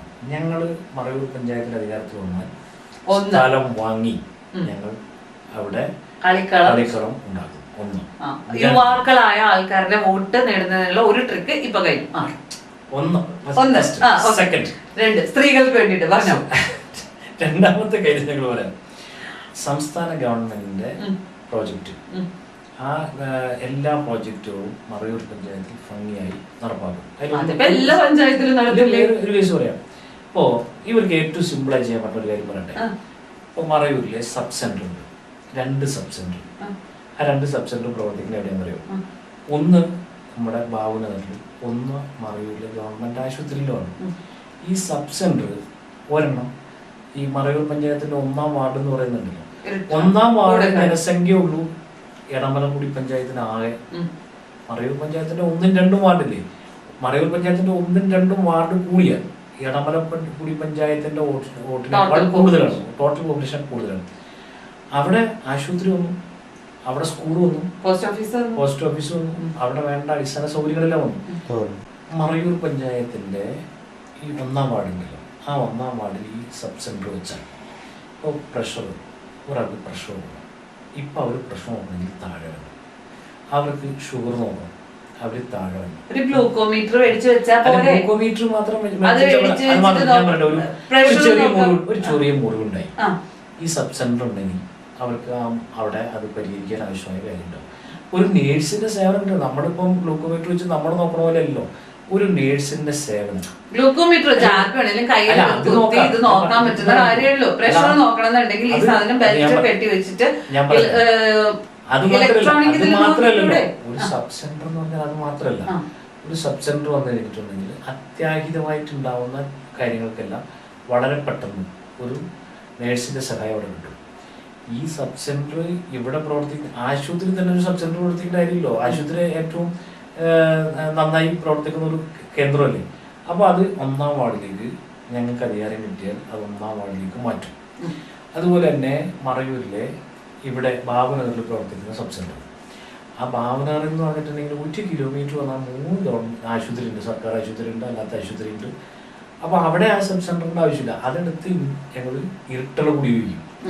ഇത് അവിടുത്തെ ആളുകൾക്ക് വളരെ പ്രയോജനമായിട്ടുള്ളൊരു കാര്യമാണ്. 2, നമ്മുടെ ആദിവാസി മേഖലയിലേക്ക് ഉണ്ടല്ലോ, ഒറ്റ ആദിവാസി കുടിയിലേക്കും നമുക്ക് വണ്ടിയിൽ പോകാൻ പറ്റില്ല, എല്ലാം 4 വീലർ. ഈ ഒരു കാര്യം പറഞ്ഞപ്പോൾ ഞാൻ ഒരു കാര്യം ഇടയ്ക്ക് കയറി പറഞ്ഞോട്ടെ. ഈ സബ് സെന്ററുകൾ മാറ്റുന്നതിനെക്കാൾ കൂടുതൽ ഇപ്പൊ നിങ്ങൾക്കാണല്ലോ ആരോഗ്യമന്ത്രി ഉള്ളത്. ആരോഗ്യമന്ത്രി നിങ്ങളുടെ കസ്റ്റഡിയിലായതുകൊണ്ട്, നിങ്ങൾ പറഞ്ഞാൽ കേൾക്കുന്നവരായതുകൊണ്ട്, ഈ മറയൂര് ആന്റിവെനം, ആന്റി റാബീസ്, ഈ പറയുന്ന ക്രിട്ടിക്കൽ ആയിട്ട് വരുന്ന എമർജൻസി മെഡിസിൻസ് ഇവിടെ കൊണ്ടുവരാനും ഇവിടെ ഒരു ഗൈനക്കോളജിസ്റ്റിനെ കൊണ്ടുവരാനും പറ്റുമോ? അതിന് ഇപ്പോൾ സർക്കാർ 2 പ്രോജക്റ്റ് ഉണ്ട്.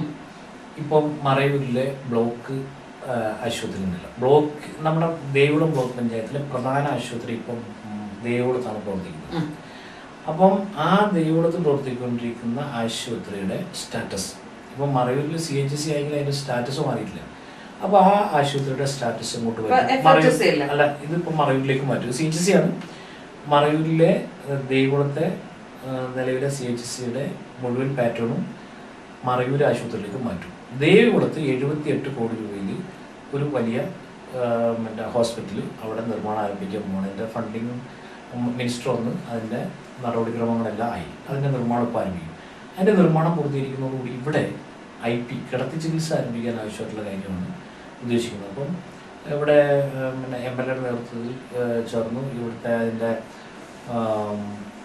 കമ്മിറ്റിയെല്ലാം കൂടി ഇവിടെ അതിൻ്റെ കിടത്തി ചികിത്സ ആരംഭിക്കാൻ, IP ആരംഭിക്കാൻ ആവശ്യമായിട്ടുള്ള കിടത്തി ചികിത്സിക്കോ, നിർത്തി ചികിത്സിക്കോ, ഇരുത്തി ചികിത്സിക്കോ, അതല്ല നമ്മുടെ വിഷയം. ഇവിടെ ആവശ്യം നമുക്ക് പാമ്പ് കടിച്ച ആന്റിവനം പോലെ വെക്കണമെങ്കിൽ അത് എന്താ പറഞ്ഞാൽ, അത് ഈ ആന്റിവനം എന്ന് പറഞ്ഞാൽ ചുമ്മാ സ്ഥലത്ത് എല്ലായിടത്തും വെക്കാൻ പറ്റുന്ന സാധനം, ഫ്രിഡ്ജ് ഉണ്ടെങ്കിൽ എവിടെ ഫ്രിഡ്ജ് മാത്രമല്ല, ഇത് എടുക്കാൻ പറ്റുന്ന ഡോക്ടറും അതിന് പറ്റുന്ന സംവിധാനങ്ങളും വേണം.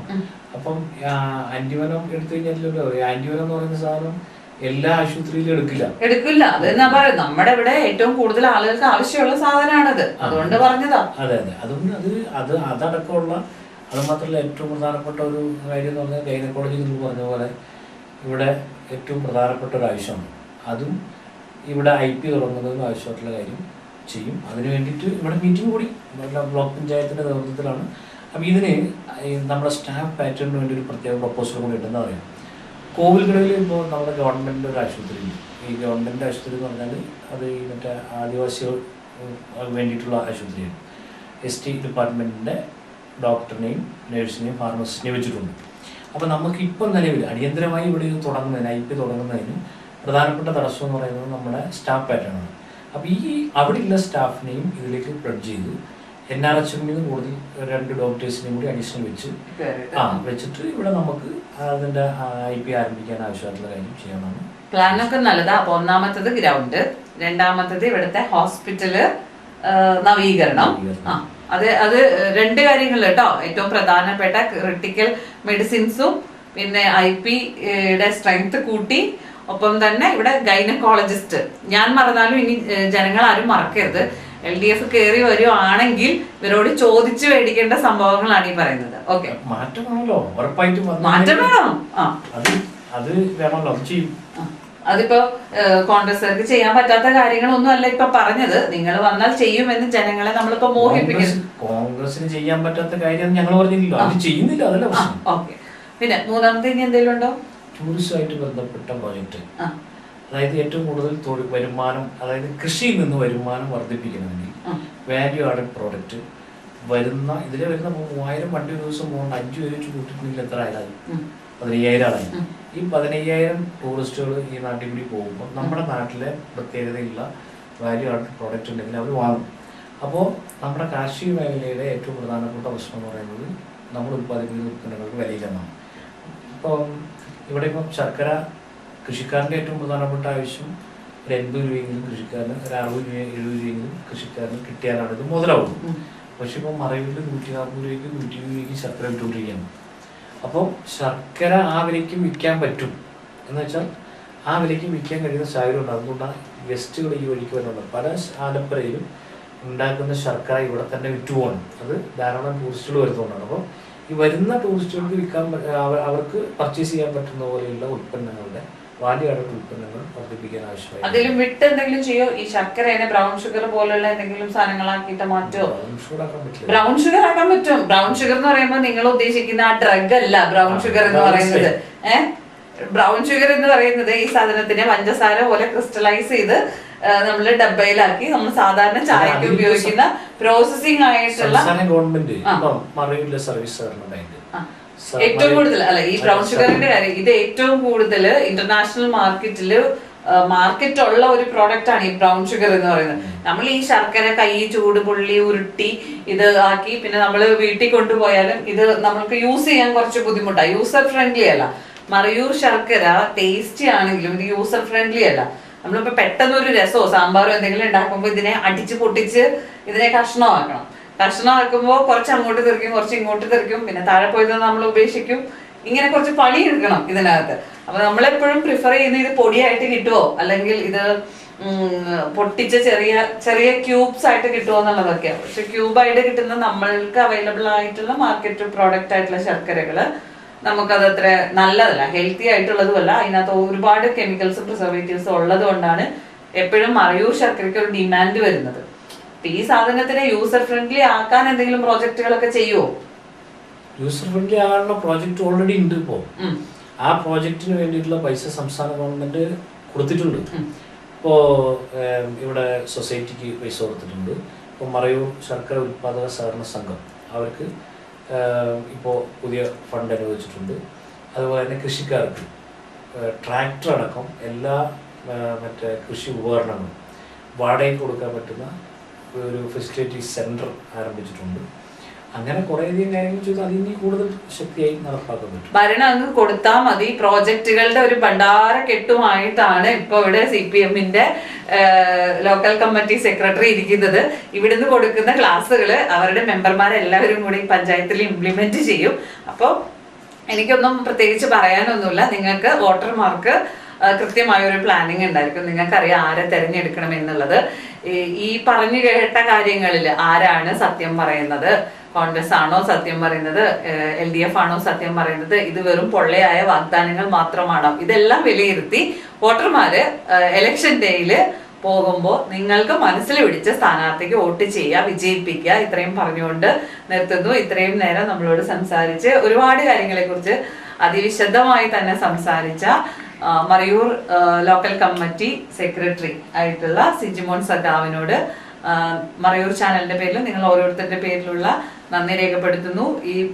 ഞങ്ങൾ ഈ സംസാരിച്ച കാര്യങ്ങളിൽ നിങ്ങളുടെ അഭിപ്രായങ്ങൾ യൂട്യൂബിൽ വരുന്ന സമയത്ത് ഇതിൽ കമന്റ് ആയിട്ട് രേഖപ്പെടുത്തുക.